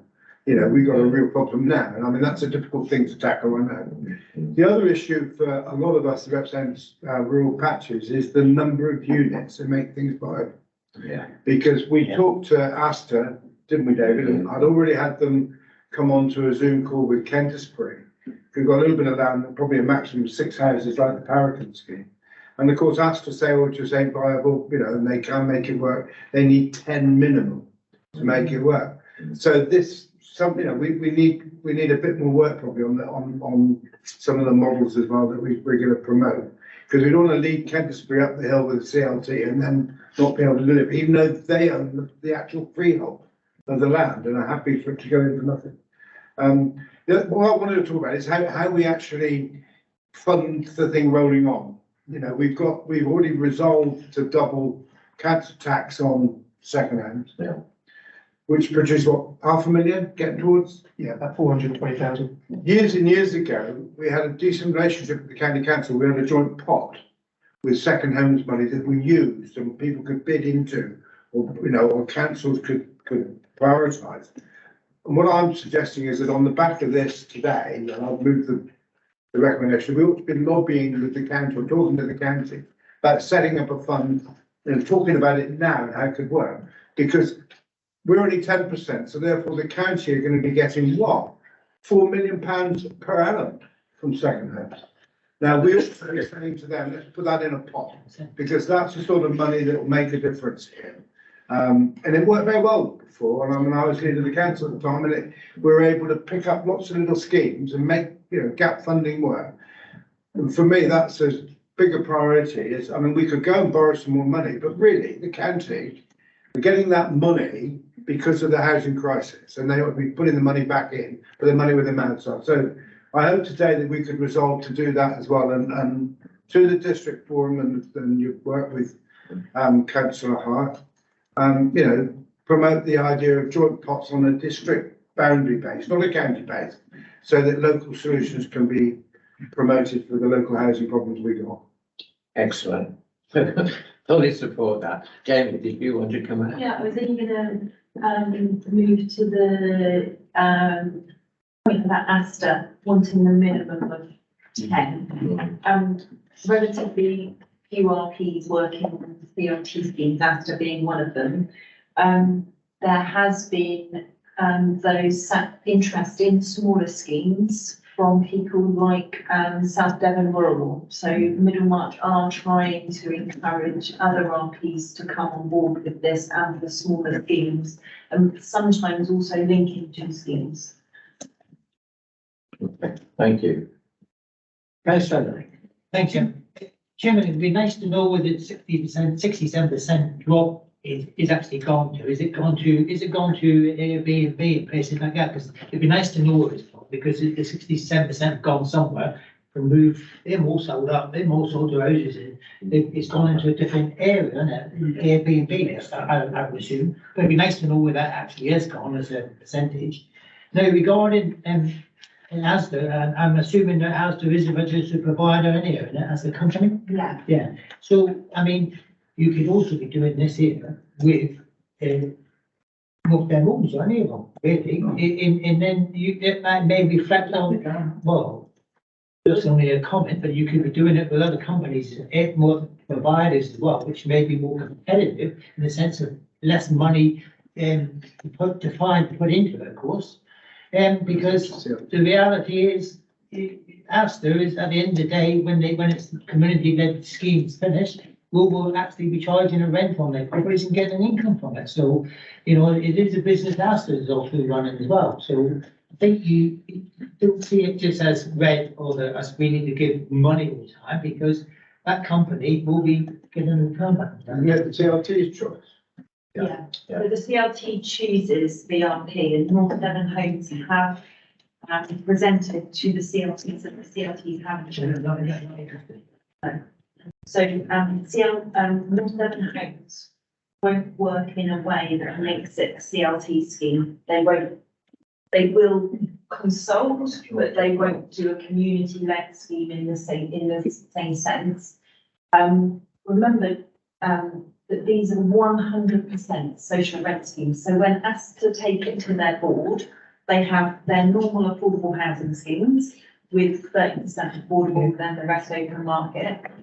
Has to have a completely different setup for CLT schemes that is almost on break even, because that's how little profit they get in schemes.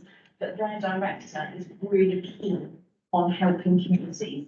So that's why they have this separate part of the business that is purely focused on CLT, and the profit margins, all the risks, the financial risks, percentages go really high when they're working out viability, and the profit levels are really very low, way below their normal affordable housing scheme, if not breaking even. So you can see a normal 30% scheme just wouldn't work out. So that's why lots of RPs don't want to do it.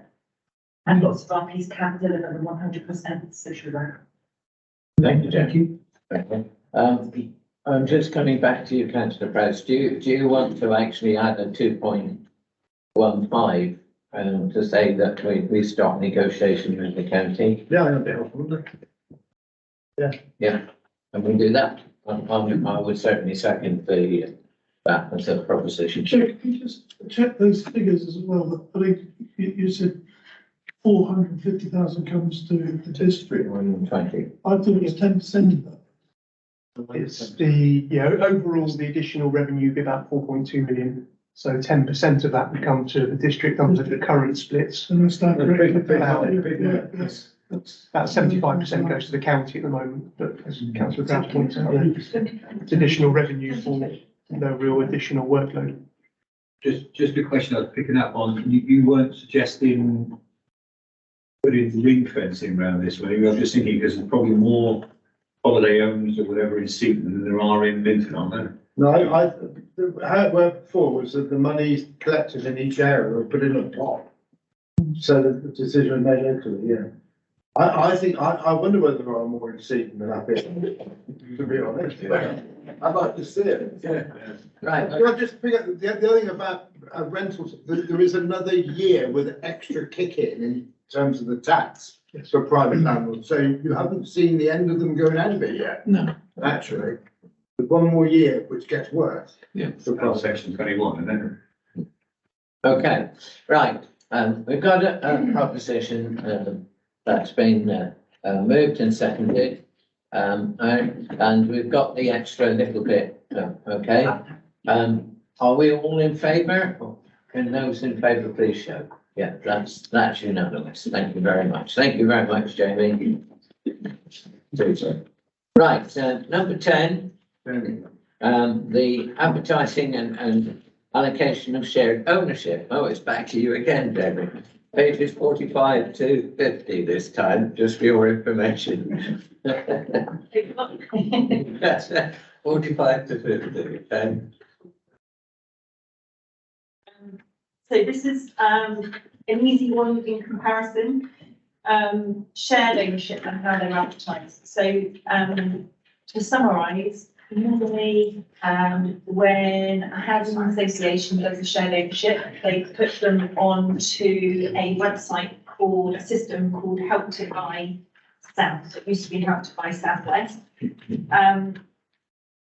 Homes England changed that a few years ago and said, no, you can advertise and allocate using the system, but only for the ones that we grant fund.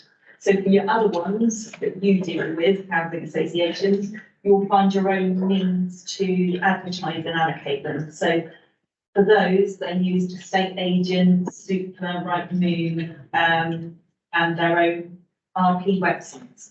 So internally, we changed all the policies. We put it into the affordable housing supplementary planning document. We changed our section 106s to say for grant aided shared ownerships helped by Homes England, you advertise it this way, and for shared ownership without national grant funding, you advertise in this way. So there's two different. Since then, Homes England have now decided to stop the system in its entirety. So housing associations are now in a position that they feel nervous doing section 106 schemes Because the section 106 has been signed long ago, it makes them advertise it via this system, Help to Buy South, which no longer exists.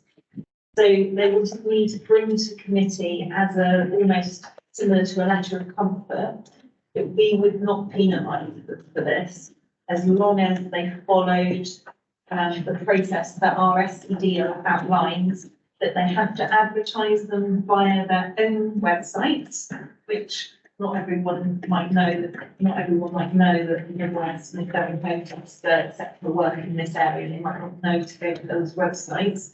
So we say also, in addition to your website, you've got to advertise via Zoopla or Rightmove or a local estate agent. So at least people will see and show that it's advertised.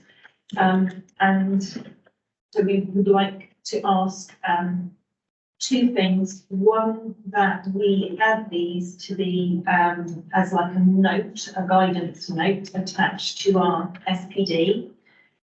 We change our section 106 to update list. And also we give our Ps in the area some comfort that we won't penalise them and take action for something that they have no control over. Okay, thank you. Wrong with that, Chairman. Yeah, I can do. okay, yeah. Okay, all those in favour? Thank you very much, Jamie, for that. And I take it you're doing the next one as well? Someone's been very kind. Oh, he's taking over. They've done I'll pick that one up, Chair. Okay, so item 12 then is the financial policy for the Better Care Fund. Sorry, Chair, item 11, the Oh, sorry. housing fund. I'm jumping. I wanted us to get on there. I don't know much about the next item, Chair. So, Local Authority Housing Fund, 51 to 56. okay. Members, you'll recall previously that when Ken gave an update that the council's been allocated just over £1 million worth of additional funding from the Local Authority Housing Fund. This funding's been allocated to provide settled and sustainable housing for those unable to secure their own accommodation who are here under the current Ukraine and Afghan schemes. The fund itself can be used for temporary accommodation before the need arises, or also once the need has been met. And you'll recall at the last Strategy and Resources and Council meeting, members approved an additional £2 million worth of temporary accommodation capital budget. You'll also be aware that we're facing increasing pressure on the homelessness service, and at some point, obviously, additional families will need to leave sponsorship accommodation. Therefore, that adds additional pressure to the existing need on that temporary accommodation stock provision. We've been allocated just over £1 million worth of grant funding. That grant can be used for 40% of capital costs for up to 9 properties, 8 to suit local needs, and 1 provision of a 4+ bed house. And in order to meet the grant requirements, the scheme and funding must be spent and delivered by the long stop date of the 30th of November this year. Doesn't give much time in terms of putting a scheme in place. We had to submit a validation form earlier this month to register our interest, which we have done, but that's not a commitment to either receiving the funding or delivering the scheme. That's why it's in front of you today for consideration. And in order to accept the funding, we need to sign a memorandum of understanding by the 15th of this month. So officers have been looking at how best this could be achieved and looked at 3 options. These are set out in 4.5. The first option was to look at purchasing 3 open market units and also the construction of potentially 6 modular units. Option 2 was that if the modular build in that first option couldn't be delivered in time, then the purchase of all 9 units on the open market. And if options 1 or 2 couldn't be delivered in the timeline, then to be looking at fallback position of delivering through a registered provider. Jamie and the team have spoken to registered providers, and many are interested in the fund. But obviously our preference would be to acquire our own stock and then have that stock for use of temporary accommodation ongoing. So the recommendation was for looking at option 2, which is the purchase of 9 units. Option 1 was discounted due to the timescales in having to obtain planning and in terms of delivery of the modular units by November. That wouldn't be a viable option moving forwards. And the proposal is to utilise the Local Authority Housing Fund to increase our own temporary accommodation stock. and use that stock to immediately increase the current efficiency and capacity, in addition to the 2 million that you approved at the last committee meeting. When the demand from those clients who are currently in those two schemes impacts, that will enable us to be better placed to meet those needs. Obviously, we would have to meet those needs anyway, so therefore that would have to come out of our existing provision. We are looking moving forwards to look at alternative housing delivery models, which gives us some flexibility moving forwards, that we will be able to achieve the temporary accommodation provision within this existing funding and the current capital programme commitment that you've already given. The resource implications are set out in section 5, which just sets out how the capital grant is broken down. It's broken down to a main scheme of £800,000, which is £80,000 capital for 8 units, plus £20,000 unring-fenced grants. That unring-fenced grant can be spent on refurbishment of properties if we're buying second-hand properties, or it can be used towards the capital acquisition if the refurbishment requirement on those properties is less. And a separate bridging capital grant of 201,000 for a contribution towards the 4+ bed property. It would require the council to gap fund 60% of the capital required, but we are already committed to acquiring more properties for temporary accommodation from the original £2 million that was approved at full council on the 22nd of February. What the proposal is that we would accept the grant from the Local Authority Housing Fund. That would therefore fund 40% of provision of these properties, which can be then used for temporary accommodation outside of the scheme impacts from the Homes for Ukraine and Homes for Afghan properties. So those assets would then be left in NDC retention and be a capital asset moving forwards. In addition to the funding, Team Devon and Chief Executives have been talking about some residual funding from the Homes for Ukraine scheme. This was funding that was originally provided where we received £10,500 per individual towards the wraparound support and Homes for Ukraine scheme that originally came forwards. Devon County Council kept an element of that funding. The Chief Executive and leaders have been talking through Team Devon about an element of the contingency fund being reallocated to go towards some of this funding as well. Therefore, around £170,000 worth of further funding could be reinvested and redistributed from Team Devon, which would reduce then the gap fund need on this council. So, Chair, the recommendations are shown in 2.1 and 2.2 on page 51. And the recommendation is that members approve the use of the Local Authority Housing Fund of £1 million and 1,081, alongside 60% of capital match funding from this council that would come from the original £2 million that you approved last month, and subject to approval that you recommend that council vary the capital programme as detailed in the report, and that the memorandum of understanding and terms and conditions may be agreed by myself in conjunction with the senior solicitor and monitoring officer. Thank you. I do find it a real shame that the government hasn't given us longer on this scheme. Have to do this by November is just ridiculous. But there we are. That's the situation we're in. First of all, it was Councillor Pratt, and then it's Councillor Fitzgerald. Very quick, it's a question for John. John, the original, I seemed an excellent idea, you know, if someone waves a £1 million cheque in front of you, you'd be a fool to take it with you to fully support that. The only thing that concerned me briefly, and you explained this, I'm sure, is if we didn't decide to lash out 2 million for a laugh, we did lash out 2 million because we thought that was a sensible provision, which would ultimately save us money on what we were currently spending on temporary accommodation, I understand. Yeah.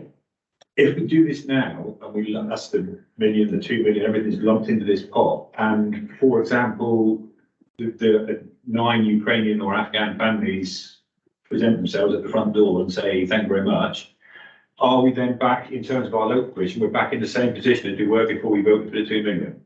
No, we're still in the same position, if not better, because we actually have a bigger pool of capital allocation to spend on more properties. So we've got the £2 million that we approved last month, plus this million. Mm-hmm.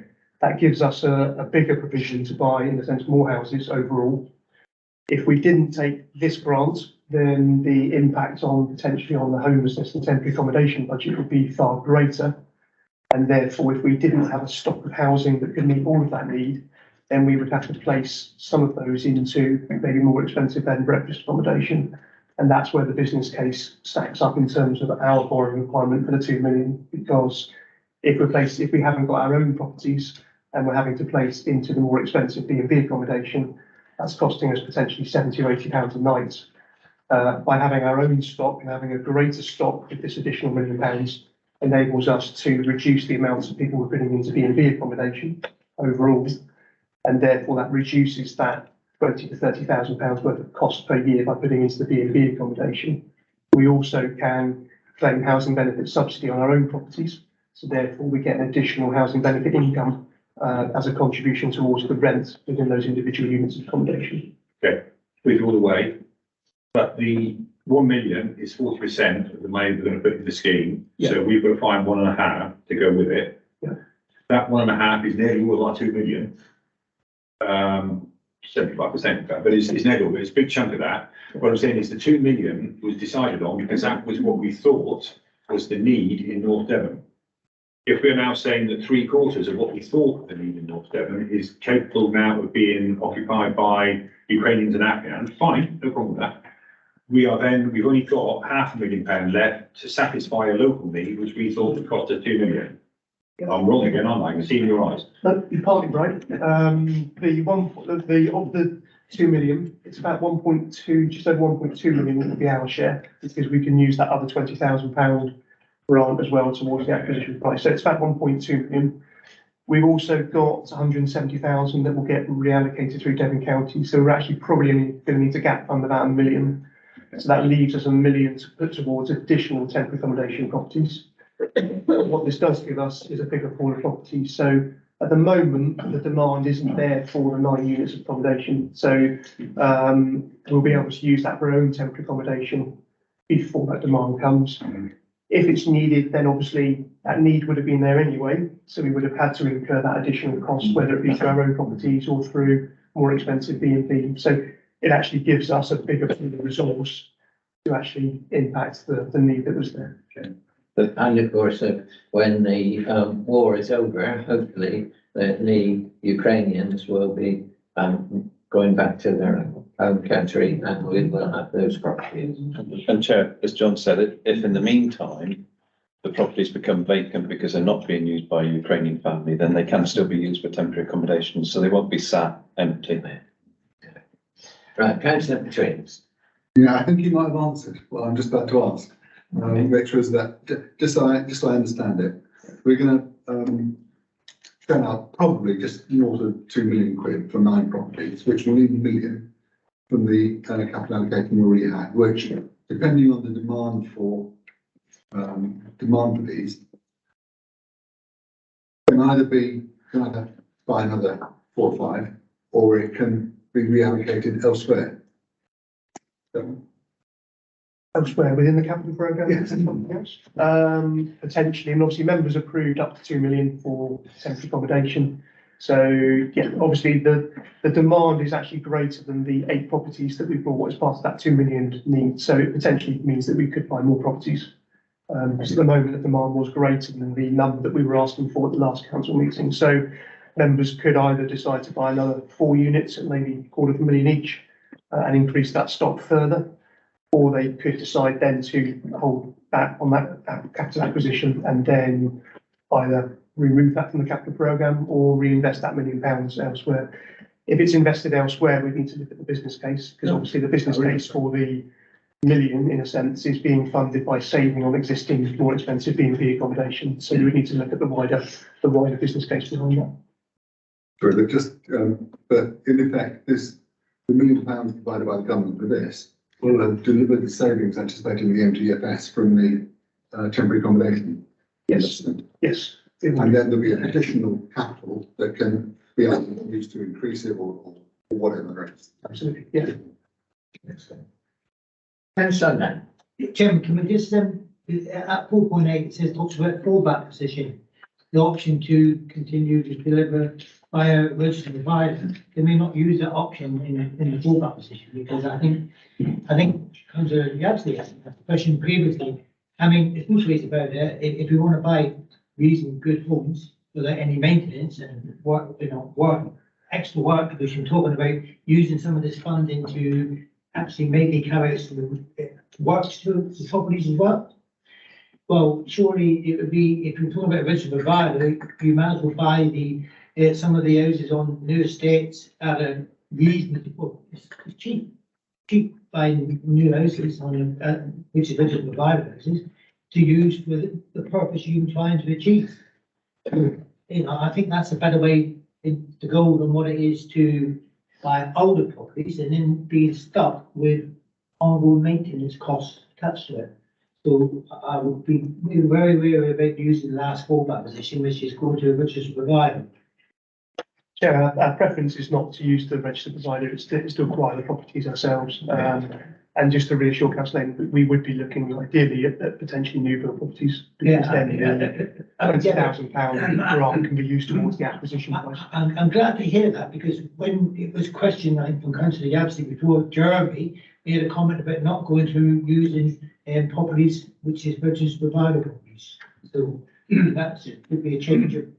I think, Chair, with the tight deadlines, it's about trying to get properties that we can get into quickly and have less work required to them so that they become habitable. Because then the financial benefit behind that and also the operational benefit for the client is obviously a much better outcome. Yeah. Right, okay, so I'm happy to move recommendations 2.1 and 2.2. Somebody second? Yeah, Councillor Pearson, I thought first. So all those in favour, please show. Thank you very much. Thank you, Chair. Thank you. Jamie's allowed to go now. Right, it's over to Wendy, isn't it, for this one? Yeah. Sorry you've had to wait such a long time. So we're on item 12 now, and it's pages 57 to 90. Financial policy for the Better Care Fund. Okay, thank you, Chair. So the report outlines seeking your approval for the revised financial policy. So the current policy was approved as strategy and resources back in April 21. And obviously details both our mandatory and our discretionary grants available to disabled people. And obviously the idea is for them to remain in their current accommodation with the provision of level access showers, ramps and stair lifts. So in 2015, the government introduced the Better Care Fund to bring together health and social care, and it publishes an annual list of conditions, and obviously the policy seeks to adhere to those conditions and also meets the health and wellbeing priorities. So the revised policy will cover a 3-year financial period and sets out 8 grants. So we have our mandatory disabled facilities grant, stair lift grant, bathroom adaptation grant, and then we have 3 various accessible homes grants, a general one contribution and a moving, and healthy homes grant and a warm-up grant.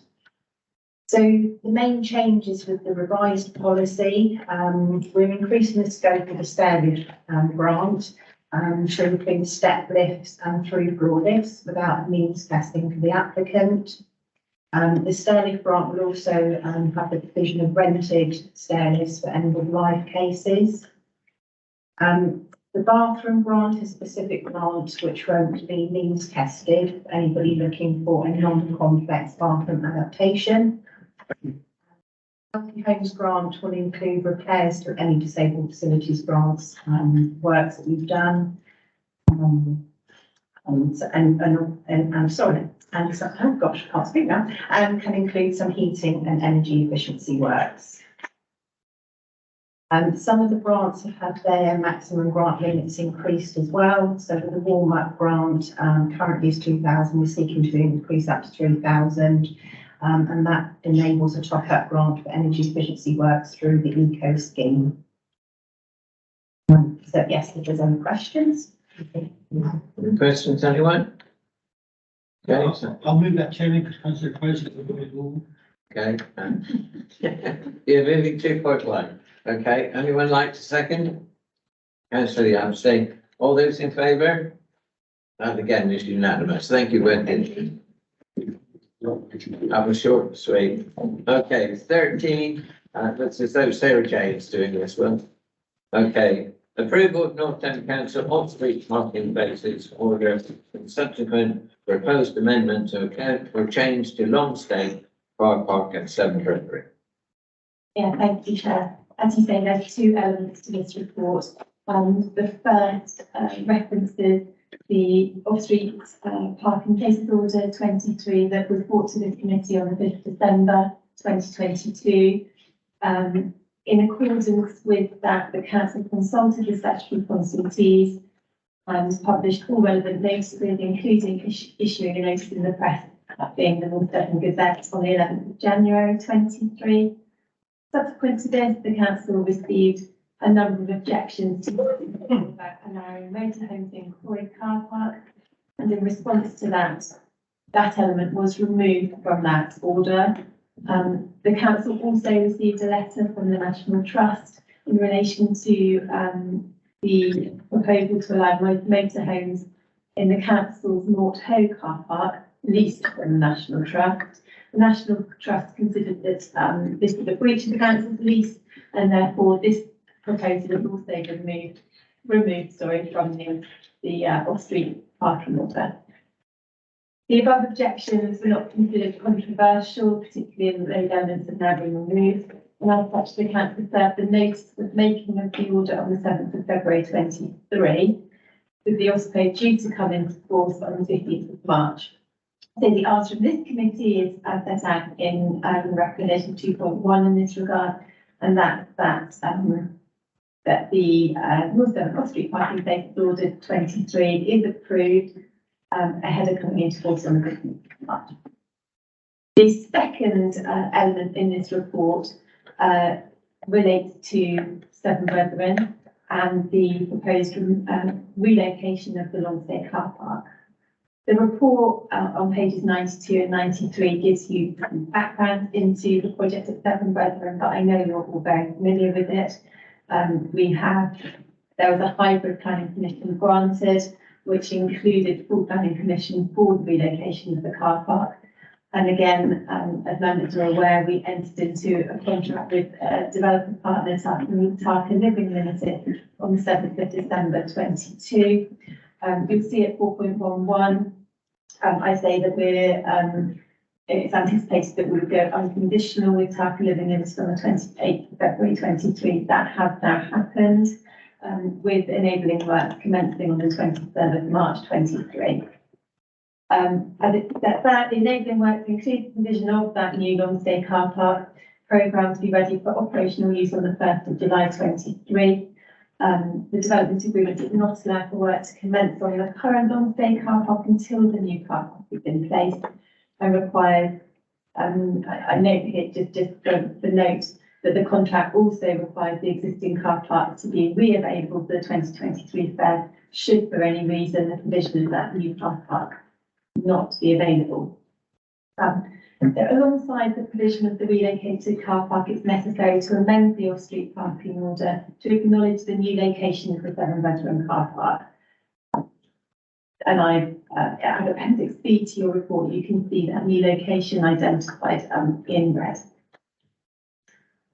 There are no other changes proposed to the order other than the location, which is clarified at 1.6 in the introduction to your report.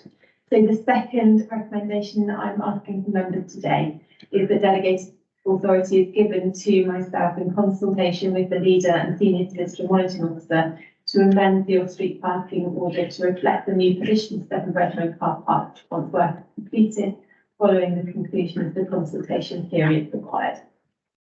Thank you, Sarah Jane. Any questions, members?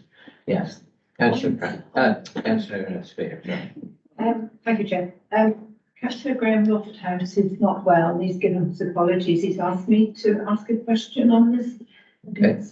Particularly about the 7 Brethren car park. Yeah, Is that okay? that's fine. Thank you.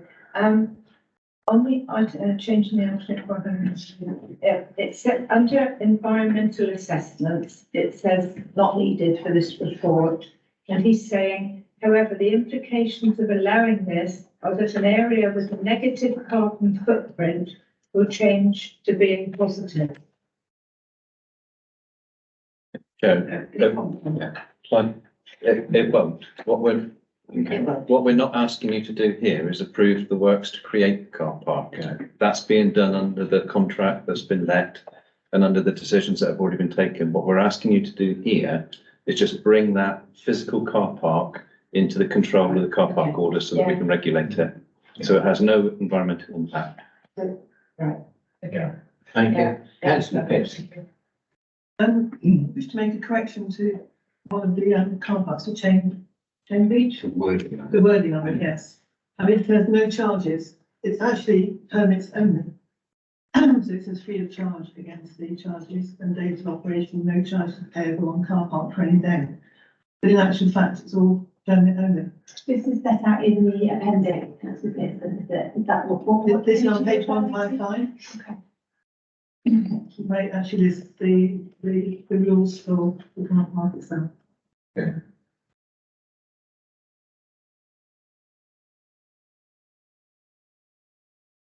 Four, five, five, it's C7 and D6. So on page 155, I've got that being Brookdale lorries and coaches. And then Next one, Beach. Oh, yeah, that's it, okay. It's not free of charge. Should it say permit only or something like that? What? Chair, it is a permanent only car park. Obviously above, talk about permit conditions and made available time purchase and permits issued by Overcombe Town Council. So there is no charge as in a pay and display charge, but obviously there is a permit fee. So we just need to reflect that within the order. Within the word, yeah. Within the wording, obviously. It looks like it's free. It needs clarification, in other words. It talks about above on the section above, it Yeah. talks about the permit conditions, but obviously there are no physical charges as in pay and display, but it's just It's not free. it's covered under the permit charge. Okay. Thank you. Thanks for bringing that to our attention. Councillor Wilkinson and then Councillor Richard. Mine's just a very, very quickie. Did you say that you've removed the overnight camper vans on North Ave? Yes, That's what you said. not home quote. That's good. Thank you. Mr. Virginis. No, it's a really specific one, sorry. It's page 195. About halfway down, it's about permits. And it says, limited number, gives a price for 4 and 7 day permits. And it says for all motor cars valid, no limited number of car parks, except estimated in the window. I don't understand why, and it's not as if I kind of expected there to be another bit saying those two car parks were a different price. But I couldn't find it, maybe it's just me. Yeah, the obviously the permits allow within those car parks to step those, so there'll be a separate pay and display section for the Esplanade and no window within the order. But you can't park in the middle of permit. Not within the Esplanade and no window. No.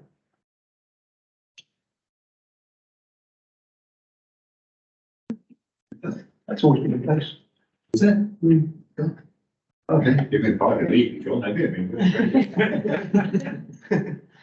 Okay. Well, with those amendments, sorry, Councillor Crackford. I notice Adelaide Terrace is still in there, and I also notice that appears to be barriered off because it's in imminent danger of collapse.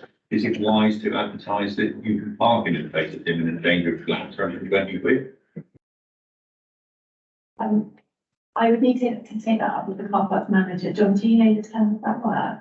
Don't know, no, we'll pick that up with the car parks team. But, obviously, it's in the order, I suppose, if the car park becomes operational again. Otherwise, we'd have to go back out with a new order. So I think it's in there to give the provision that if the car park repairs are carried out. It's a bit of a weird one, that, because what that is a section of a public car park that is only available if you were fortunate enough to buy a house in a nearby street, which is a slightly weird setup, and it is not universally popular if you live in any of the other streets near that public car park. Okay. So, We'll pick that up with the team. if the wall was to collapse, I wouldn't be bothered. Right, we need to move this and second it and take a vote on it. Right. Did you get that? No. Right, Councillor Wilkinson proposed, Councillor Pearson seconded. All those in favour, please show. That's unanimous. Thank you very much. Thank you, Sarah. Okay, so moving on then, we are on to Ilfracombe again, extension of Ilfracombe Harbour and adjacent streets, PSPO, pages 215 to 244. So, are you taking that one, John? Chair, I was going to take this. Yeah. Unless you, fantastic. More than happy, Chair, for Simon's. Oh, that's fine. Yeah, so this is a PSPO which has been in place for a couple of years, I understand. And the PSPO stands for public spaces for protection order, which comes out of the Antisocial Behaviour Crime and Policing Act 2014, and it's really relates to ticket touting in at Ilfracombe Harbour, and I understand some historic cases where there's been sort of confrontations, etc. on site. As the report says, there hasn't been much evidence since this has been in place, but it seems that's because this has been in place, rather than it's just gone away. Yes, and so the recommendation is that is as set up to 2.1 that the delegated authority is given to the head of place property and regeneration in consultation with the leader and the senior solicitor and monitoring officer to make the public spaces protection order in relation to Ilfracombe Harbour and roads adjacent to it as per the order at Appendix A, following the consultation period referenced in the report. So the idea is that it will be in place from the end of this month. If there's any questions on that. Yeah. Any questions? Yes, Councillor. I'll come in quickly. I remember the first order was not universally popular when it first came in. It was certainly not amongst the fishermen. Have we? I know one of them was so incensed he actually spent £1.5 million on a property out within the street so we could sell them outside. So, but have we had any feedback since? I mean, is it? I get the feeling this is not as controversial as it once might have been. Yeah. I think they've pretty much accepted the fact that it's got to be The booths are in now, and it's all a bit different. Surely if this wasn't here, they'll go back to their old ways. Yeah, probably. I was just going to say the only thing I've had, Chair, is that I asked because we've already gone out to consultation on it. The responses so far have only been positive. Even sorry, I can't even talk today. Yes, I mean so far it's only been good responses to this being put in place. Okay. So just answer that, I think Councillor Cranston did right when it first came in. Obviously, it was quite unpopular.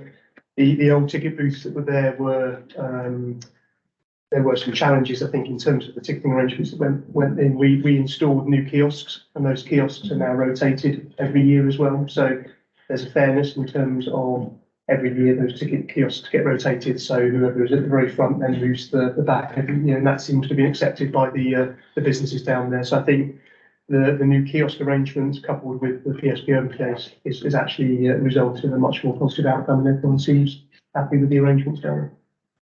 And just one thing, given that the consultation is still running, and if suddenly we have a flurry of people saying no way, I mean, where do we stand on that? I mean, I think that's why the delegated decision is taken in consultation with the leader.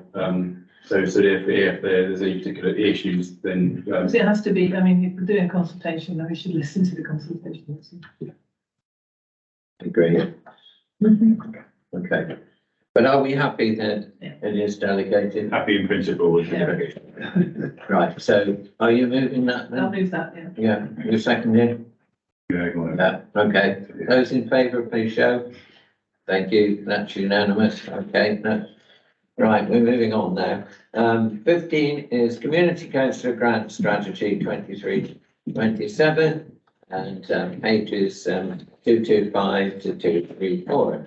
And that's over to you, Ben, I believe. Yes, that's correct. Thank you, Chair. So the current community council grant strategy for 2018 to 2023 expires this year. So therefore, there is a need for a new community council grant strategy to be considered for approval for the next 4 years, i.e. 2023 to 2027. And it needs to be in place prior to the district elections taking place in order for the scheme and the funds to be open in May 23. As part of the council budget setting process, £42,000 has already been included in the 23-24 budget for community council grants, i.e. £1,000 per councillor. The fund is popular by supporting the work of voluntary and community groups, charities and powerful town councils, and is also used to draw down match funding from other external sources. For 22-23, a total of 104 applications were received. Therefore, a review of the strategy has been undertaken, which is contained in Appendix A of the report, and some minor changes have been made to ensure that the policy is transparent for all parties and to clarify the criteria and procedure for turning applications for applicants. A summary of the very minor amendments that have been made are included in paragraph 4.4 of the report. Just to bring some members' attention, just a note on page 2 of the strategy. Unfortunately, parish and town councils have been omitted from the list of groups that are eligible to apply for the fund. Therefore, in terms of recommendation, it's recommended that the updated community council grant strategy for 23-27 be approved as detailed in Appendix A, subject to the inclusion of parish and town councils in a list of groups that are eligible to apply for the fund on page 2 of the strategy. Thank you, Chair. Thank you. Anyone got any questions? Yes, Councillor Petrinus. It's one of these minor amendments, but, 441, it's, not being able to apply for a grant on behalf of another group or charity who is responsible for delivering a project. Now, I think back to, the pandemic, and there was an instance where a food bank was going on, but it didn't have all the paperwork because it was reacting to an immediate need. And the parish and the town council applied on their behalf effectively and got the money for them. Which is, huge fine and proper, but this would seem to include that, is that right? Yes, I suppose in that instance where it has been, there's another group that's been set up that has got the authority to deliver that particular project, but for some reason, another organisation has applied. But yes, that would preclude that, but I suppose we could add some wording in there, unless in exceptional circumstances are demonstrated, so that would cover that instance. We could add some extra wording if members felt fit. Naturally, is there a problem being solved by that? I don't understand what it was. We've had some instances where, as just mentioned, there have been other groups or organisations that have applied on behalf of another, for whatever reason, for another group when the actual applicant and the applicant should have applied. So it's just to cover those instances that which had occurred over the last year or so. Okay. Thank you, Chairman. On that particular issue, I've had problems with a group that set this up to do good around the village, and they applied for monies both from North Devon and from county to put in a pot that they can hand out for good works. So, we were giving money across possibly for somebody else to decide on the criteria of providing it, and we've refused, and absolutely agree that that's how it should be, because this group don't have the same desired outcomes, they don't have to decide, they have the same safeguards, and basically you're just saying, here you are, you can have 300 or 400 quid of my pot and dish it out as you see fit, was what the request was. So you said no, and I think that's absolutely right, Chairman, because we don't know how that money's going to be used. So I totally support that element being in our criteria. Thank you. Yeah, I'll come back to Councillor Katrina. Sorry to come back to be boring. But I quite agree with what Councillor Yantry just said. In that instance, they shouldn't have been given that fund. But I don't know if that's what 441 actually says, is the way I read it. Because this just says that And if it were weekly, for example, as suggested, to say except in exceptional circumstances, then it kind of takes away the reason for it. So I'm not trying to be awkward, it's just that. I can't agree with you. Yes. The one that's currently included in the actual strategy, it states that for a grant on the behalf of another community group, organisation, club, charity, CIC or voluntary group who has responsibility for delivering the project. So that's actual wording included at the moment. But then, sorry, but you were talking about accepting exceptional circumstances or something like that as a rider to make it possible, but less likely. Is a solution in the fact that you've given a list of properly constituted bodies that would be capable of applying on their own. What you're more referring to is bodies that aren't constituted. So is that a way of wording it? So you can say, and except in the case of an unconstituted body where the delegate will, I don't know. Maybe not work with them, just driven by the parish. I thought so. Can the parish get the grant and then do it? Yeah. I mean, perhaps seven off, maybe except within return parish council. That's perhaps. Yeah, let them judge. Or the community judge. I think, Chairman, that the example I was given was if I would have been happy with the parish being given a grant to apply to a range of outcomes, but not to a body that didn't have that status. Yeah, well, we had a resilience group that came together at the right beginning of COVID, had no safeguarding policies, no constitution, no bank account or anything, but it was collecting people's prescriptions, we were paying for their petrol, picking up people shopping and all that stuff. I think we all did that. But the parish funded that, so they had to come in between. The original changes, Chair, were about including the town and parishes, wasn't it? So in a sense, that gets over that. Yeah. So we've got a slight addition to the recommendation which you gave originally, plus this wording, however you're going to put it. So did you want to just include to that specific criteria, except if it's an unconstituted body? I would accept if the group receiving the grant is the town or parish council, because that's normally the conduit it goes through, because somebody's just set something up. Yeah. And also they've got some sort of constitutional validity. Right, are we all clear what we're going to be voting on? Okay. Right. Are you going to propose that then, Councillor Petrina? Sorry. Thank you. Is there a second? Yeah, Councillor Yancey is seconded. All those in favour? Thank you. That's unanimous. Thank you very much, Glenn.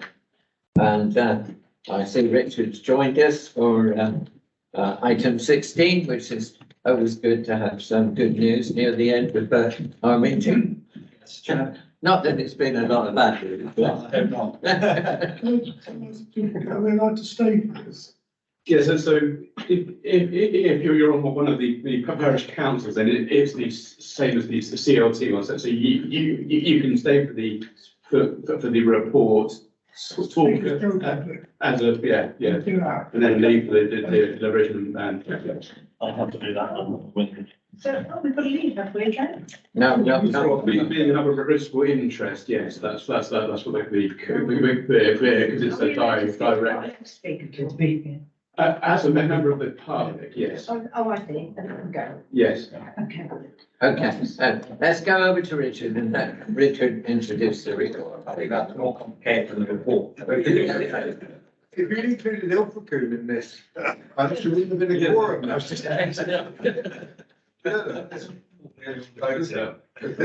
Right.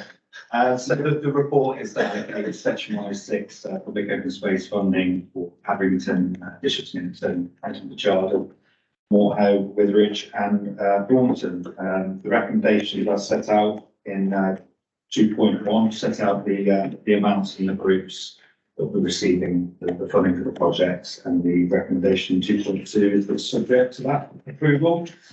Strategy and Resources recommends council vary the capital programme by £181,284.95p so that the funds can be released subject to a funding agreement on which such terms and conditions are agreed with the senior solicitor for external projects.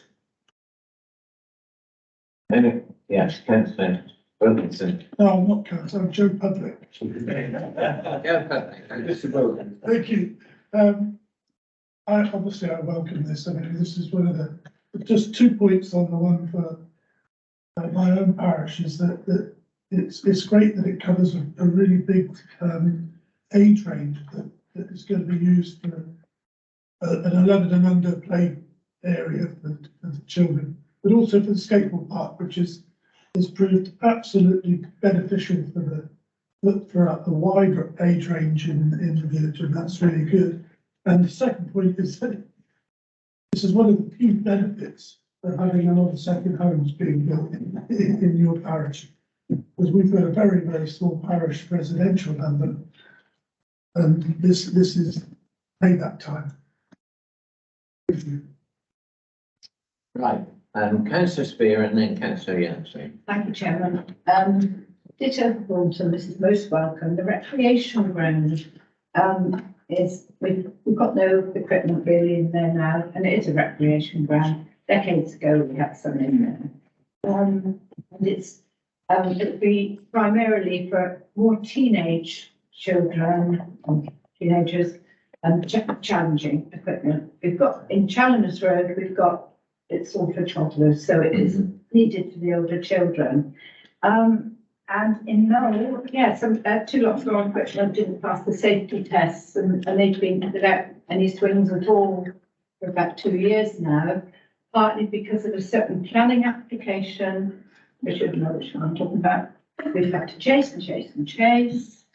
They funded 50% over. I've been made aware that there was a planning officer that has now left. And it was seen as one of his duties that he would chase up developers who weren't paying up their 106 money.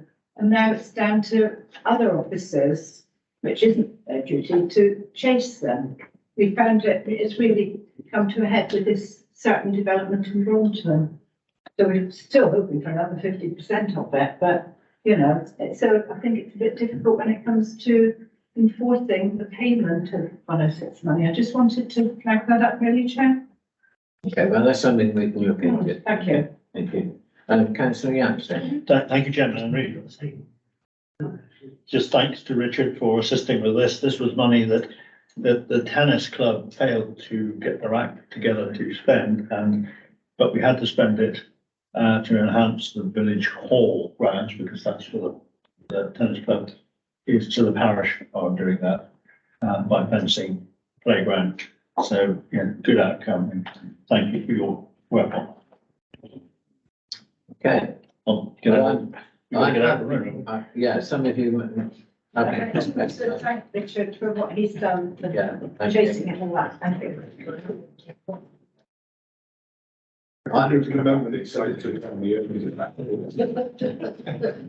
I'm happy to move the recommendation 2.1 and 2.2. You're seconded, councillor Lane. Okay. All those that are still here, please show. Thank you. Right, can somebody shout and tell them to come back?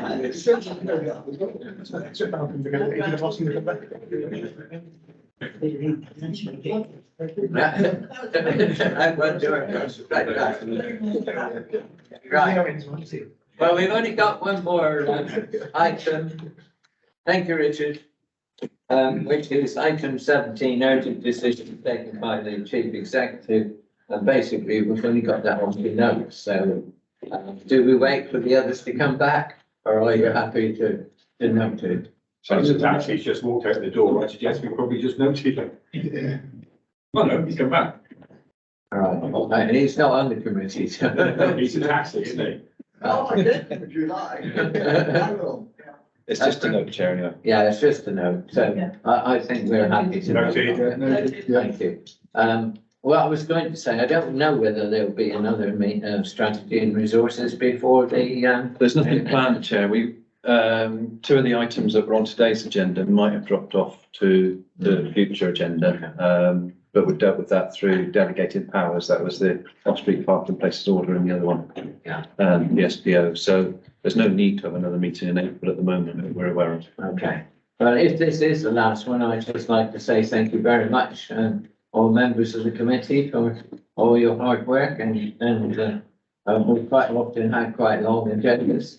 And let's check it out. So thank you very much indeed. And if you're standing again, good luck.